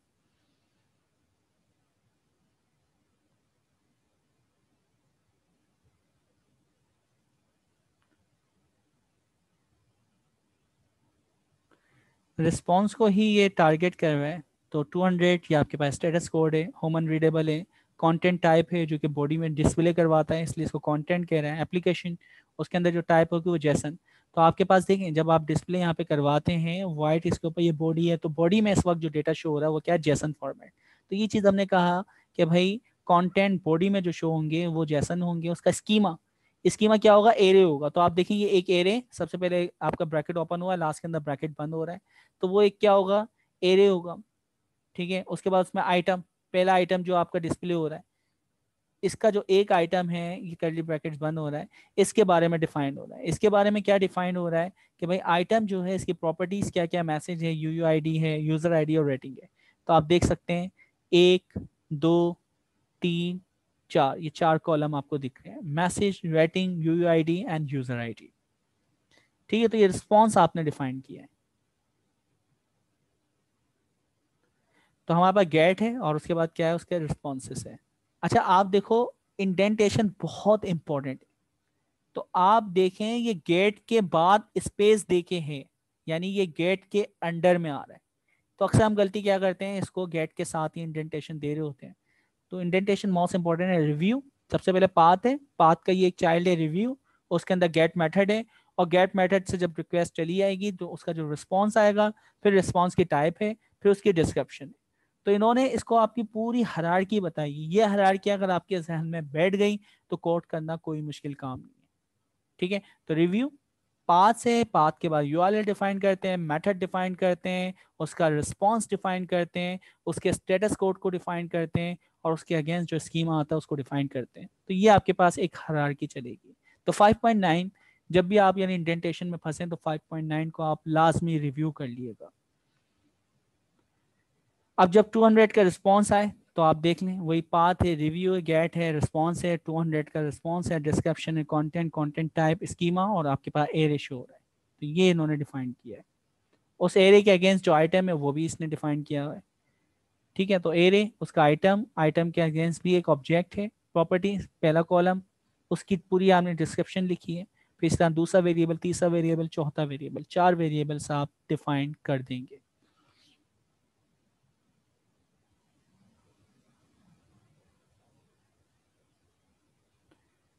ठीक है, ये सारी चीज़ें तो आसान है, ये सारा हम कर चुके हैं। तो इसमें रिस्पॉन्स को ही डिफाइन कर रहा है चैप्टर 5 के अंदर। अब आ जाते हैं हम चैप्टर 6। चैप्टर 6 में आज हम सबसे पहले इस्तेमाल करेंगे पॉस मेथड, पहली चीज़। दूसरी इंपॉर्टेंट चीज़ फिर हम देखेंगे कि हम पॉस मेथड में जो पैरामीटर भेजते हैं वो कैसे भेजेंगे। तो दूसरा पॉइंट ये हो गया। और तीसरा सबसे इंपॉर्टेंट पॉइंट जो हम सीखेंगे कि आपका जो यूआरएल है, यूआरएल के अंदर, यूआरएल पाथ के अंदर हम वेरिएबल कैसे पास करते हैं। ठीक है, जैसे आप facebook.com/m.kasim या मोहम्मद कासिम या कासिम 007 जो भी XYZ आपकी प्रोफाइल नेम है, तो वो यूआरएल आपका आ रहा होता है। तो उस यूआरएल को वो एज अ वेरिएबल लेता है और उसके अगेंस्ट जो आपकी प्रोफाइल होती है वो आपको शो कर देता है। जैसे मैं आपको यहाँ दिखाना चाहूँ, आप देखें, ये देखें फेसबुक स्लैश से पहले जो है ये उसका आपका पाथ है, उसके बाद यहाँ पे ये जो URL AI.sarcasm या जो भी यहाँ पे शो हो रहा है, ये एक वेरिएबल है। तो इसको फेसबुक एज अ वेरिएबल लेता है और उसको ढूंढने के बाद उसके अगेंस्ट जो भी प्रोफाइल होती है वो आपको डिस्प्ले कर देता है। तो ये चीज़ सबसे इंपॉर्टेंट है कि 3 चीज़ें हम सीखने वाले हैं। पॉस मेथड कैसे इस्तेमाल करते हैं, उसके अंदर डेटा यानी पैरामीटर्स कैसे भेजते हैं, तीसरी फिर हम चीज़ जो सीखेंगे वो क्या है, आपके URL के अंदर, पाथ के अंदर आप उसके लास्ट यानी जो भी आपके स्लैश के बाद वैल्यू है उसको एज अ पैरामीटर वेरिएबल कैसे लेते हैं। ठीक है, पाथ वेरिएबल कैसे लेते हैं। ठीक है, तो वर्ड क्या, पाथ पैरामीटर।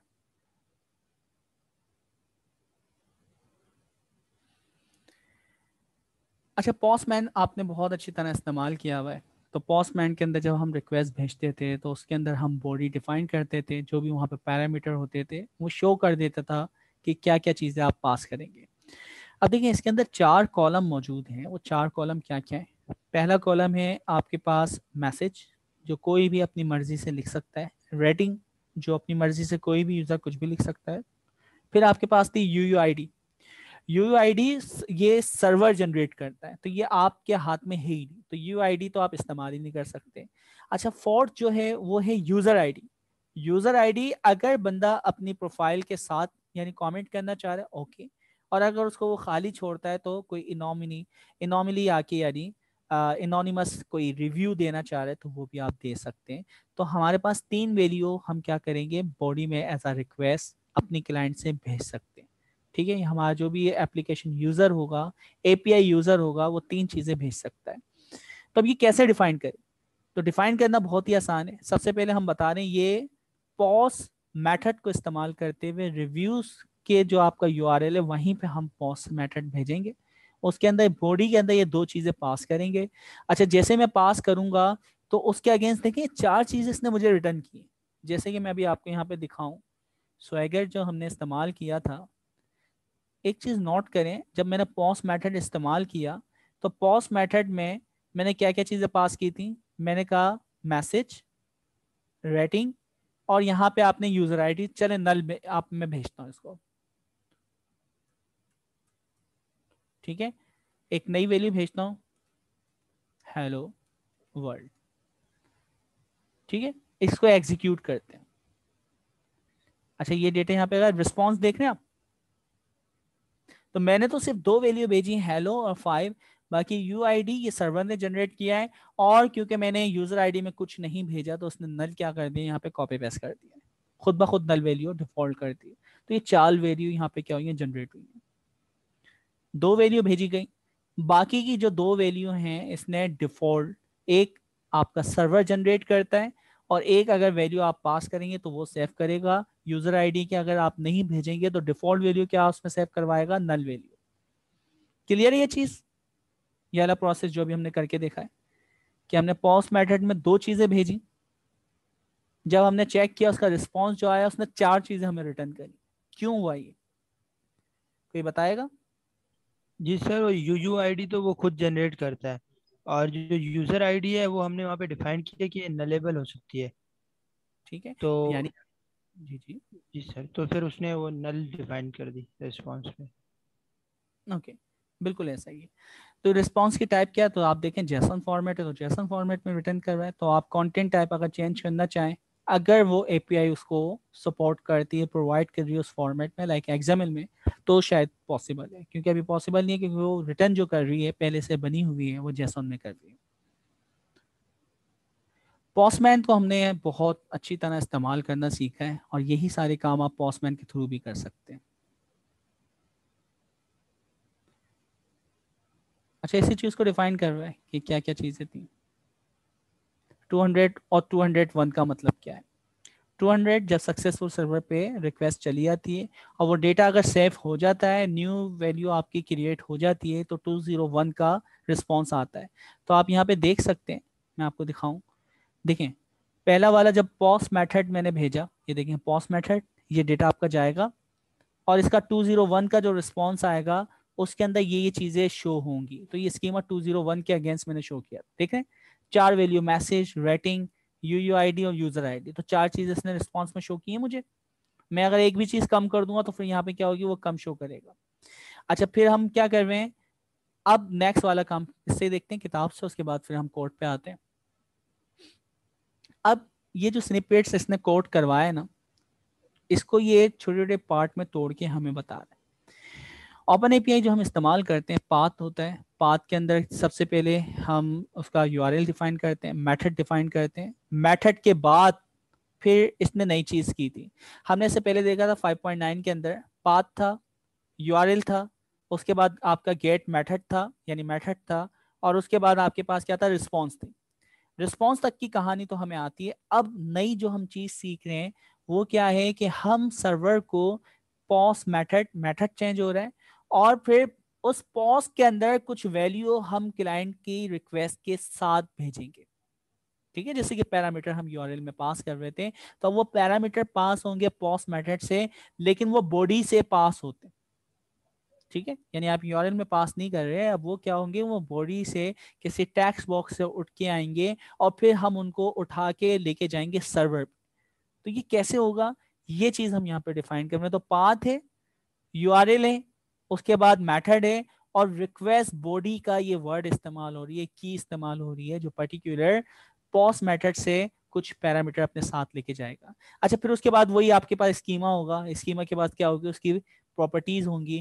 प्रॉपर्टीज के बाद जो जो वैल्यू यानी कॉलम्स हैं उनके वेरिएबल्स के नाम आएंगे, और उसके बाद उसमें कौन कौन सी वैल्यू जाएगी। सेम वही प्रोसेस है जो कि हमने रिक्वेस्ट भेजते वक्त पढ़ा है, रिस्पॉन्स करवाते वक्त पढ़ा है, और यही सेम यानी जो आपका फॉर्मेट है स्कीमा हम इसमें डिफाइन करेंगे। तो तीनों उसके अंदर प्रोसेस सेम है, सिर्फ उनकी इंडेंटेशन पोजीशन अलग है, उनका कॉन्सेप्ट अलग है कि कौन सी चीज रिक्वेस्ट लेके जाएगी, कौन सी चीज सर्वर प्रोसेस करने के बाद भेजेगा, और कौन सी चीज रिक्वेस्ट जब लेके जा रही है पॉस मेथड से तो वो बॉडी से क्या चीज लेके जाएगी। ठीक है, तो पहले गेट मेथड से हमने चीजें भेजी थी, ऊपर वाली जो यानी एग्जांपल्स थी। अब जो हम चीजें भेजेंगे वो पॉस मेथड से भेजेंगे। ठीक है, तो पॉस मेथड से भी सेम उसी प्रोसेस से हम भेजेंगे जैसे कि हमने गेट मेथड से भेजा था, सेम वही है। अब देखें 6.2, इसका 6.2 का ये पूरा कोड हुआ है, जो आपको ये लिंक में दिया है, पूरा 6.2 का कोड है। फिर इसको ये तोड़ तोड़ के आगे डिफाइन कर रहा है। तो मेन जो आपका 6.2 का जो कोड है ये इंपॉर्टेंट है। इसमें अगर आप इसको समझ लें तो आगे का काम बहुत ही आसान है।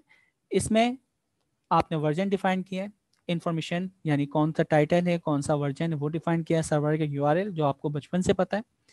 पास डिफाइन कर रहे हैं, पहला पाथ रिव्यू।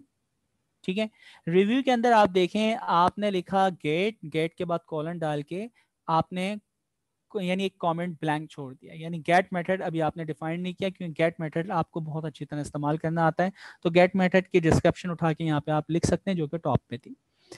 अच्छा, फिर उसके बाद पॉस मेथड, यानी एक ही यूआरएल के ऊपर दो मेथड इस्तेमाल हो गए। रिव्यू के अंदर पहला मेथड मैंने कहा गेट है, दूसरा मेथड कौन सा इस्तेमाल कर रहा हूं मैं, पॉस। अच्छा, पॉस जो आपका मेथड है सबसे पहले मैं डिफाइन कर रहा हूं कि पॉस की डिस्क्रिप्शन यानी पता तो हो। देखिए इसको ना हम यहां से स्टार्ट करते हैं।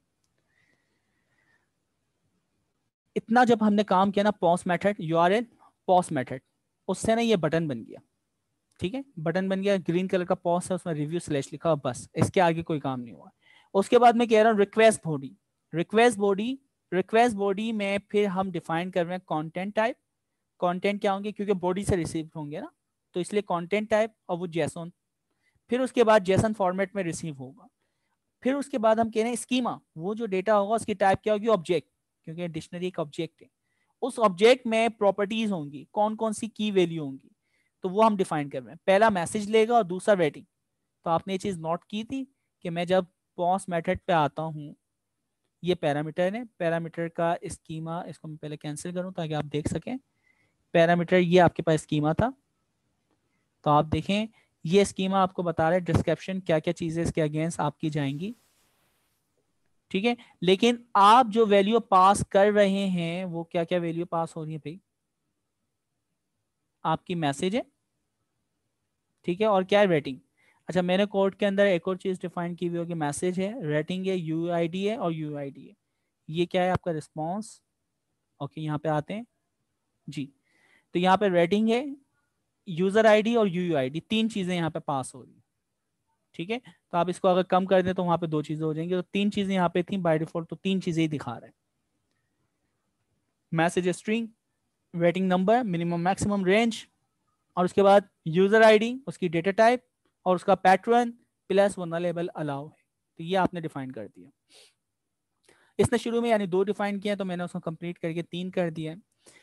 इसका पहला रिस्पॉन्स आप चाहे तो 200 का रिस्पॉन्स भी डिफाइन कर सकते थे। तो यहाँ पे जो अभी रिस्पॉन्स की टाइप है वो क्या है जी, रिस्पॉन्स की टाइप क्या थी? मैं 200 के बारे में भी डिफाइन कर सकता हूँ।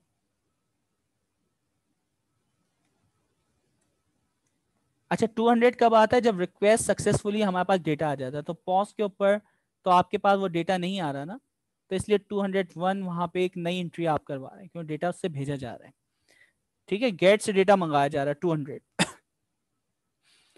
तो यहाँ पे 201 को डिफाइन किया है। तो 201 को अगर हम देखें, हमने कहा कि सक्सेसफुली अगर नई एंट्री हो जाए तो आप क्या करना, ये मैसेज शो करना। अच्छा ये देखें आप, पहले हम करके देख लेते हैं। Try it out.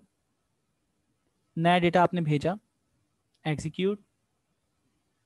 एग्जीक्यूट जब हो गया डेटा, तो अब देखें पहली आपके पास जो डिस्क्रिप्शन लिखी हुई आएगी 201 की डिस्क्रिप्शन आ रही है कहीं? ये आ रही है। ठीक है, ये हमने इसके डिस्क्रिप्शन में ये डिफाइन किया था। तो ये आपके सक्सेसफुल क्रिएटेड न्यू रिसोर्स, तो क्रिएटेड हो गई है। उसके बाद फिर हम उसका स्कीमा डिफाइन कर रहे हैं। स्कीमा में क्या क्या होगा, तो यहाँ पे हमने स्कीमा डिफाइन किया हुआ है। ये स्कीमा है। मैसेज है, तो आप देखें पहला क्या होगा, मैसेज होगा लास्ट में। दूसरा रेटिंग है, फिर यूजर आईडी और फिर यूआईडी, सेम उसी पैटर्न से जो आपने डिफाइन किया। उसके अंडर जो भी आपने डिस्क्रिप्शन डिफाइन की, तो एग्जाम्पल ये ह्यूमन रीडेबल है, इंटीजर ह्यूमन रीडेबल और उसकी रिस्ट्रिक्शन बताइए। तो ये सारी डिटेल आपके पास आ रही है। तो ये स्कीमा 201 के अगेंस्ट, रिस्पॉन्स के अगेंस्ट आपने चीजें डिफाइन की। इसमें किसी को कोई रिस्पॉन्स के अंदर कोई प्रॉब्लम हो रही हो तो मुझे बताएं। कोई भी एक वैल्यू, कोई भी एक की जो आपको मुश्किल लग रही हो, मुश्किल या कोई भी यानी उसका कॉन्सेप्ट, इंडेंटेशन वगैरह XYZ आप पूछना चाह रहे हैं।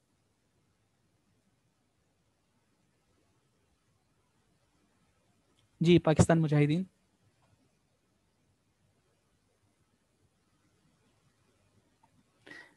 क्लियर है तमाम चीजें? Yes sir. माशाल्लाह, ग्रेट, परफेक्ट। अच्छा, अब नई चीज जो इसमें सिखा रहे हैं वो क्या है कि यूआरएल के अंदर, जो अभी फेसबुक वाला मैंने आपको दिखाया था ना, कि आपके यूआरएल के बाद जो आप वैल्यू लिखते हैं उसको पाथ पैरामीटर लेके और उसको आप एज अ क्यूरी इस्तेमाल करें या उसको प्रोसेस करें। वो कैसे करते हैं? तो वो बहुत ही आसान है।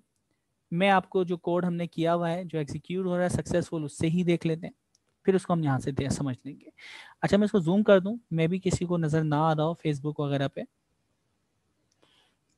हम कोड को देख रहे हैं, फिर उसके बाद रिव्यू जब करेंगे उसको देख लेंगे।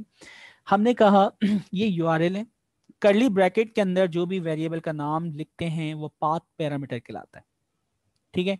अच्छा, फिर हमने कहा गेट मेथड के जरिए ही ये क्यूरी भेजी जा रही है। तो आप जब यहाँ पे फेसबुक स्लैश और यूआरएल के अंदर वो चीज लिखते हैं तो वो गेट मेथड से ही जाती है। ठीक है, मैक सेंस। उसके बाद उसकी डिस्क्रिप्शन, यानी कोई यूजर उसके क्लिक करेगा तो उससे क्या काम होगा वो हम उसको बता रहे हैं। पैरामीटर्स, तो पैरामीटर में हमने बताया कि आपकी जो वेरिएबल पास हो रहा है उसका नाम क्या है, रिव्यू आईडी। ठीक है, तो यहाँ पे अगर आप देखें गेट मेथड हमने इस्तेमाल किया, ये रहा। अच्छा, दूसरी चीज हम इसको आप कर दें,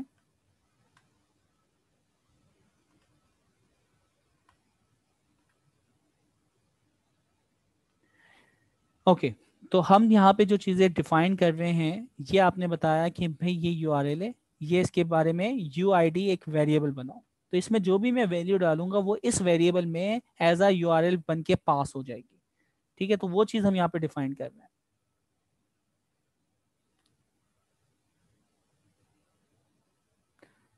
इसको हाइड करने वाला वो नहीं है ना, हाइड करने वाला इनको बटन पे यूजर इंटरफेस बनाना चाहिए। जब इसको बंदा जूम करना चाहे इसको कर ले, दूसरे को करना चाहे दूसरे को कर ले। तो हमने कहा यूआरएल के अंदर एक वेरिएबल पास होगा जिसका नाम होगा रिव्यू आईडी। उसके बाद वो एज अ पैरामीटर, यहाँ पे देखें इससे पहले हम गेट मेथड में जो इन के बाद डिफाइन कर रहे थे वो क्या कर रहे थे, ऊपर मैंने हाईलाइट भी किया था, बताया भी था। Sir query. ठीक है, क्यूरी इस्तेमाल कर रहे हैं। अब हमने क्या कर दिया है, पाथ कर दिया है।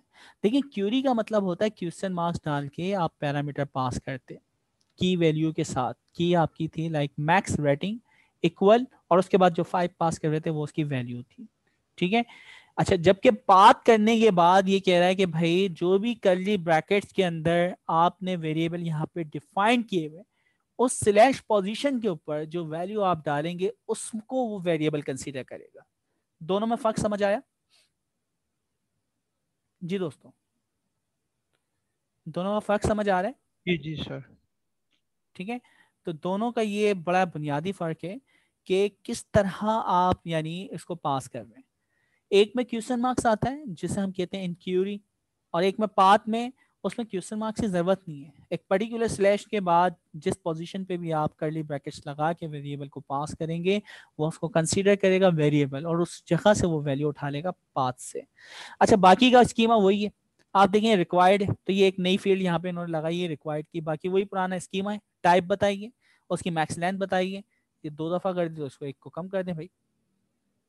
अच्छा नहीं, वो मैक्स लेंथ थी और ये मिनिमम लेंथ, ठीक है, तो भाई ठीक है, मिनिमम लेंथ भी है और मैक्सिमम। तो आप 36 कैरेक्टर ही लिख सकते हैं, ना इससे कम लिख सकते हैं ना इससे ज्यादा लिख सकते हैं। पैरामीटर ये होगा कि A to Z है, फिर आपके पास क्या है, स्मॉल कैपिटल लिख सकते हैं, 0 से 9 तक यानी आप डिजिट लिख सकते हैं, और सो ऑन, ये आपके यानी रेगुलर एक्सप्रेशन। अच्छा, फिर उसके बाद क्या है, रिस्पॉन्स। रिस्पॉन्स जब ये आपकी रिक्वेस्ट चली जाएगी यूआरएल से, बाकी तो रिस्पॉन्स वही जो बचपन से आप पढ़ते हुए आ रहे हैं कि भाई रिस्पॉन्स 200 का होगा, उसमें डिस्क्रिप्शन होगी, कंटेंट टाइप जो डिस्प्ले बॉडी में करना है, स्कीमा उसका होगा, ऑब्जेक्ट होगा, प्रॉपर्टीज कौन कौन से कॉलम शो होंगे, बस सिंपल सा काम है, इसमें तो कोई मुश्किल नहीं है, या है? No sir. तो इसको बस ये आगे एक्सटेंड इसी तरह कर रहा है, बाकी और कोई मुश्किल काम नहीं है। नया जो हम वेरिएबल सीख रहे हैं यहाँ पे रिक्वेस्ट बॉडी का, रिक्वेस्ट बॉडी के अंदर देखिए रिक्वेस्ट बॉडी की जो इंडेंटेशन है ना वो बहुत इंपॉर्टेंट। पाथ है, पाथ के बाद यूआरएल है, मेथड है, पॉज मेथड, पॉज मेथड के अंदर यानी आपके पास आता है रिक्वेस्ट बॉडी। रिक्वेस्ट बॉडी के बाद वही रिक्वेस्ट बॉडी क्या आएगी, उसकी क्या स्कीमा टाइप होगी, फिर वही आप जो आपने रिक्वेस्ट में पढ़ा है, ठीक है, रिस्पॉन्स में पढ़ा है, और आप वही रिक्वेस्ट बॉडी के अंदर पढ़ रहे हैं, तो वही सारा स्कीमा स्कीमा बार बार रिपीट हो रहा है। सिर्फ आपको इंडेंटेशन की पोजीशन याद रखनी है। तो 2.5.9 जो है लिसनिंग, उसको आप बार बार रिव्यू कर सकते हैं पोजीशन को याद करने के लिए। इसमें वही ऑब्जेक्ट जो आपके रिस्पॉन्स के अंदर रिटर्न होगा उसके बारे में बता रहा है, प्रॉपर्टीज क्या क्या है, स्ट्रिंग है, इंटीजर है, ठीक है, और उनकी मिनिमम मैक्सिमम लिमिट है, उसका पैटर्न, ये रेगुलर एक्सप्रेशन, ये बड़ी इंपॉर्टेंट चीज़ है पैटर्न। तो रेगुलर एक्सप्रेशन इसी फॉर्मेट में आपको ये डेटा एक्सेप्ट करेगा या इसी फॉर्मेट के अंदर आपको क्या करेगा, रिटर्न करेगा, ठीक है। तो ये रेगुलर एक्सप्रेशन अब डिपेंड करता है कि आप किस पोजीशन के ऊपर ये रेगुलर एक्सप्रेशन लगा रहे हैं। रिक्वेस्ट पे लगा रहे हैं यानी गेट में लगा रहे हैं आप, यानी रिस्पॉन्स करते हुए पॉज मेथड के अंदर लगा रहे हैं, या रिस्पॉन्स करते वक्त आप रिस्पॉन्स की बॉडी के अंदर लगा रहे हैं। ये डिपेंड करता है पैटर्न कहाँ पे आप लगा रहे हैं, ठीक है। अब जैसे वहां पे याद है मैं स्ट्रिंग के अंदर पास कर रहा था, तो मैंने सिंगल कोट के अंदर 2 लिखा था यूआरएल के अंदर, तो उसने उसको एक्सेप्ट कर लिया था।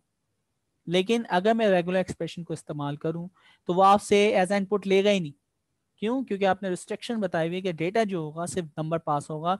नंबर पास करने के लिए मुझे कुछ नहीं लिखना पड़ता, 0-9 ब्रैकेट बंद कर देता, बस खत्म।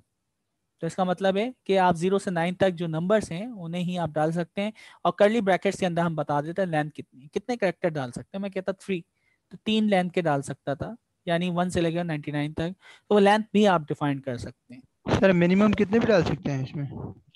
डेटा टाइप पे डिपेंड करता है ना। और सर ये फॉरवर्ड बैक स्लैश के साथ माइनस है, इसका क्या मतलब है, ये जो दो लफ्ज लिखे हुए हैं? अच्छा, ये जो लिखे हुए हैं ना ये रेगुलर कब से आए एक्सप्रेशन, हैं सर? ठीक है, रेगुलर एक्सप्रेशन इस्तेमाल करने का पूरा एक तरीका है जो कि तमाम लैंग्वेजेस में तकरीबन सेम है। तो ये बताता है कि ये पैटर्न क्या होगा। इसके पीछे ना पूरा एक सब्जेक्ट है ऑटोमेटा, स्टेट मशीन्स, तो वो खैर उसको इतना डीपली नहीं जाए, सिर्फ आप इस साइंटेक्स को समझ लें इनफ है। तो इसमें ये कहता है कि भाई जो रेगुलर एक्सप्रेशन है, sequence of a character is called regular expression. तो सीक्वेंस ऑफ कैरेक्टर बता रहा हूँ मैं, कह रहा हूँ सीक्वेंस ऑफ कैरेक्टर जो कैरेक्टर आप डालेंगे वो उसमें नंबर हो सकते हैं 0 to 9, ये रेंज बताइए। स्मॉल ए से स्मॉल एफ तक, तो अल्फाबेट स्मॉल ABCD के ए से एफ तक ABCDEF तक डाल सकते हैं। कैपिटल ए से कैपिटल एफ तक तो यही डाल सकते हैं आप, इसके अंदर GHIJXYZ ये नहीं डाल सकते। तो ये फॉर्मेट है। तो हैश यानी ये इसका फॉर्मेट होता है 36 करेक्टर 39 करेक्टर्स का, तो वो हैश आपको यहाँ पे प्रोवाइड कर रहा है। अच्छा जी, ये फिर वही डेटा टाइप वगैरह डिफाइन कर रहा है। ये रिक्वेस्ट बॉडी स्कीमा जो भी हमने डिफाइन किया है, तो देख लें भाई, पाथ है, पोस्ट है, रिक्वेस्ट बॉडी है, और ये उसका स्कीमा आ गया। ठीक है, रिस्पॉन्स का स्कीमा, स्कीमा देखिए सबका ही सेम है तकरीबन। तो डिस्प्ले क्या करवाना है, रिसीव क्या करना है, ये आप स्कीमा में डिफाइन कर रहे हैं।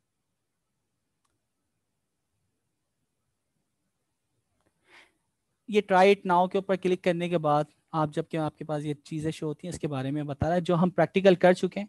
ये सिर्फ आपको थ्योरी में बता रहा है कि इस्तेमाल कैसे होते हैं। देखें, पॉज मेथड पे जब मैंने यहाँ पे क्लिक किया, ठीक है, सबसे पहले इस तरह होता है। ट्राई इट नाउ पे मैं जैसे अभी देखें मैं क्लिक करता हूँ, देखें इसमें मैं सिर्फ सेलेक्ट कर सकता हूँ, इस पर चेंजिंग नहीं कर पा रहा। मैं जैसे ट्राई इट आउट पे क्लिक करता हूँ, अब मैं इसको चेंज कर सकता हूँ। ठीक है, और फिर उसको मैं एग्जीक्यूट कर सकता हूँ। तो ये प्रोसेस जो भी हमने किया है ये इसको करना बता रहा है। ठीक है, पूरा वो प्रोसेस जो भी हमने किया है, एग्जीक्यूट पे बटन पे क्लिक कर दें, उसका रिजल्ट आ जाएगा, एडिटेबल है, ये आपके पास रिस्पॉन्स आ जाएगा। तो ये सारी चीज़ें हम देख चुके हैं। ठीक है, रिस्पॉन्स 201 आ रहा है, उसके अगेंस्ट 2 चीज़ें हमने भेजी थी, 4 चीज़ें हमें शो हुई, तो क्यों शो हुई वो हमें बता रहे हैं। एडिट हम कर सकते हैं।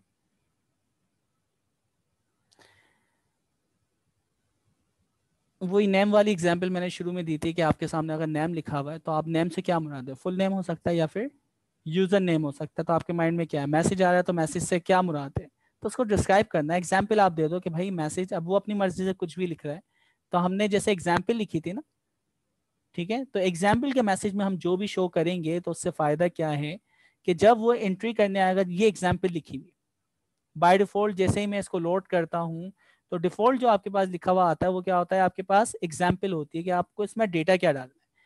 ठीक है, या स्कीमा में ये चीज़ें आप डिफाइन करते हैं। तो यहाँ भी देखें, स्कीमा में भी एग्जाम्पल शो हो रही है, नहीं, ये आपको वैल्यू जब आप उसको एंट्री करेंगे तो बाय डिफॉल्ट ये वैल्यू लोड कर देगा कि यार इस तरह की वैल्यू कुछ आपको डालनी है। ये एग्जाम्पल से शो होती है, उसकी डिस्क्रिप्शन।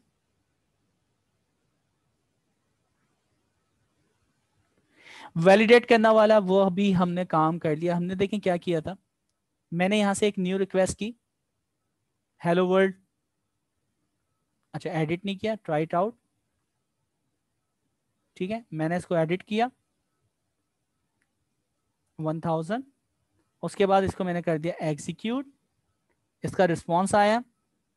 ठीक है, ये इसका हैश है, जिसकी यूजर आईडी है, इसको मैंने कॉपी किया, और ठीक है, मैं ये कंसीडर कर रहा हूँ कि ये मैंने एक एंट्री किया, वो एंट्री हो गई। तो ये एक कह रहा है एक पत्थर से 2 चिड़िया को मारना। भाई कैसे, आप टैक्स वैलिडेट तो करें ये हुआ भी है या नहीं। तो हमने वैलिडेट करने के लिए एक और यूआरएल बनाया था।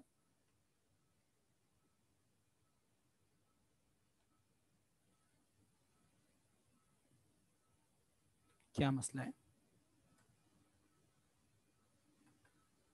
ठीक है, ये आ गया। उसके बाद देखें, ये एग्जाम्पल में मैंने वैल्यू डाली हुई, इस वजह से बाय डिफॉल्ट आ रही है। कंट्रोल वी, नई वैल्यू यहाँ पे पेश कर दी, एग्जीक्यूट, तो पाकिस्तान 1000 जो लिखा है या हेलो वर्ल्ड जो लिखा है वो यहाँ पे आ गया। ठीक है, तो अब ये वैलिडेट हो गया कि वाकई जो मैंने रिक्वेस्ट भेजी थी, पॉस्ट मेथड से एंट्री भेजी थी, वो हो गई। तो ये वैलिडेट टेस्टिंग का सबसे इंपॉर्टेंट काम है कि जो भी चीज़ आप करें उसको आप लाजमी रीचेक करें। बैकएंड पे जो प्रोसेस आपने कंसीडर किया था उसके मुताबिक वैल्यूज आई हैं, कुछ यूनिक वैल्यू, कुछ यानी इस तरह की आप ना एबनॉर्मल करेक्टर्स वगैरह डाल के देखें, उसके अगेंस्ट क्या आपकी मशीन या एप्लीकेशन यानी बिहेवियर परफॉर्म करती है, वो फिर हमें नोट करना होती है। तो टेस्टिंग, तो बाय द वे एक यानी जॉब भी आई हुई है टेस्टिंग की, तो अगर कोई टेस्टर हमारे साथ मौजूद है तो वो मुझे व्हाट्सएप पे कांटेक्ट कर सकता है। तो अच्छी सैलरी, ऐसी चीज़ें, तो टेस्टर की हमें नीड है। अच्छा जी, तो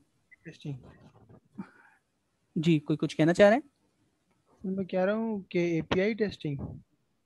हाँ हाँ, एपीआई टेस्टिंग या आपकी यूआई टेस्टिंग हो सकती है, तो वो टेस्टिंग की जॉब है। अब आपको ऑटोमेशन वगैरह भी आती है तो आप उसकी भी कर सकते हैं। जो रिएक्ट वगैरह में होती हुई। अभी तो आप एपीआई कंसीडर कर लें और यूआई कंसीडर कर लें, मोबाइल टेस्टिंग कंसीडर कर लें, सिंपल, बहुत आसान है, पैकेज अच्छे मिल लें।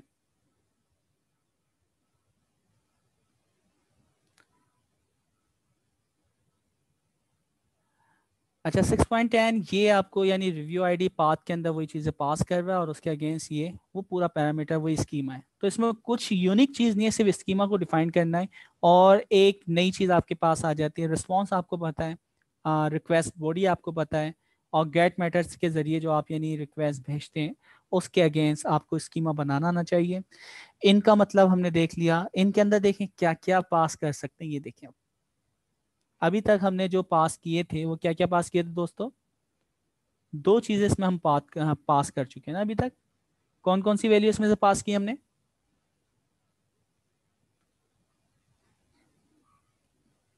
जी तारिक। जी सर, क्या कहा आपने? हाँ, हमने क्यूरी के अंदर अभी तक दो वैल्यू इसमें से इस्तेमाल की है, ठीक है, और वो कौन कौन सी हैं? सर ये नेम इन। और कोरियन बात की हमने। क्यूरी और पाथ को इस्तेमाल किया, ठीक है। तो हेडर और कुकीज भी इस्तेमाल होती है। इसी तरह स्कीमा के अंदर जो हम पैरामीटर पास करते हैं वो क्या कहते हैं? स्ट्रिंग, नंबर, एरे, बुलियन, नल, ये भी हमने वैल्यू क्या कर सकते हैं? पास कर सकते हैं। तो हमने स्ट्रिंग भी अप्लाई किया है, नंबर भी अप्लाई किया है, एरे भी अप्लाई किया है, बुलियन भी किया है, नल भी कर सकते हैं, और इसके अलावा और दूसरे भी, ठीक है। ये पैरामीटर के वो जो आपने लिखा था रिक्वायर्ड, रिक्वायर्ड हमने साथ इस्तेमाल किया, एग्जाम्पल इस्तेमाल किया, एग्जाम्पल्स होती हैं। तो ये सारी चीज़ें स्टाइल्स वगैरह हैं, तो इसको भी आप थोड़ा सा एक्सप्लोर करिएगा। नेक्स्ट चैप्टर्स के अंदर हम इनको बहुत ज़्यादा इस्तेमाल करेंगे। जस्ट अभी आपको पता होना चाहिए कि ये पैरामीटर्स भी हम रिक्वेस्ट के साथ या रिस्पॉन्स के साथ डिफाइन कर सकते हैं, ठीक है, यानी जो पैरामीटर हम भेज रहे हैं। पाथ पैरामीटर हम पहले ही देख चुके हैं। पाथ पैरामीटर में कुछ नहीं है, कर्ली ब्रैकेट्स आपको टॉप पे लगाने, उसके बाद अच्छा फिर इसको ना डिफाइन भी करना पड़ता है। पाथ, ये जो वर्ड आ रहा है ना इनक्यूरी पाथ, ये लास्ट में डिफाइन करना पड़ेगा। तो ऊपर टॉप के ऊपर कर्ली ब्रैकेट्स, जो वेरिएबल्स आप रखेंगे उस वेरिएबल को इन पाथ के बाद नेम बता के और रिक्वायर्ड कर दिया, क्योंकि इसके बिना फिर आप यानी आगे प्रोसेस नहीं कर सकते। तो इसलिए यानी ये रिक्वायर्ड है कि इस यूआरएल पे आके कोई भी अगर पाथ नहीं देगा तो वो रिस्पॉन्स नहीं करेगा, यानी आगे वो जाएगा ही नहीं।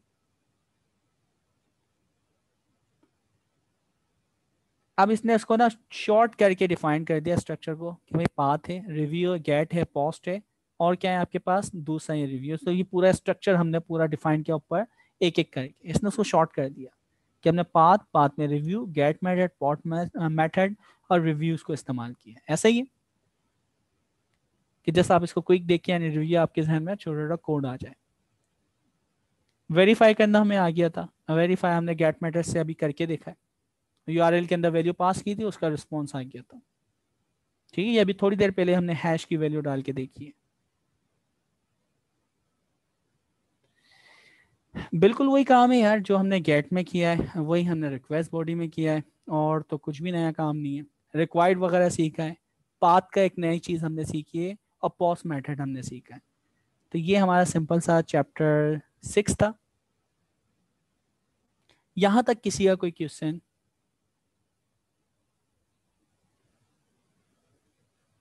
जी दोस्तों।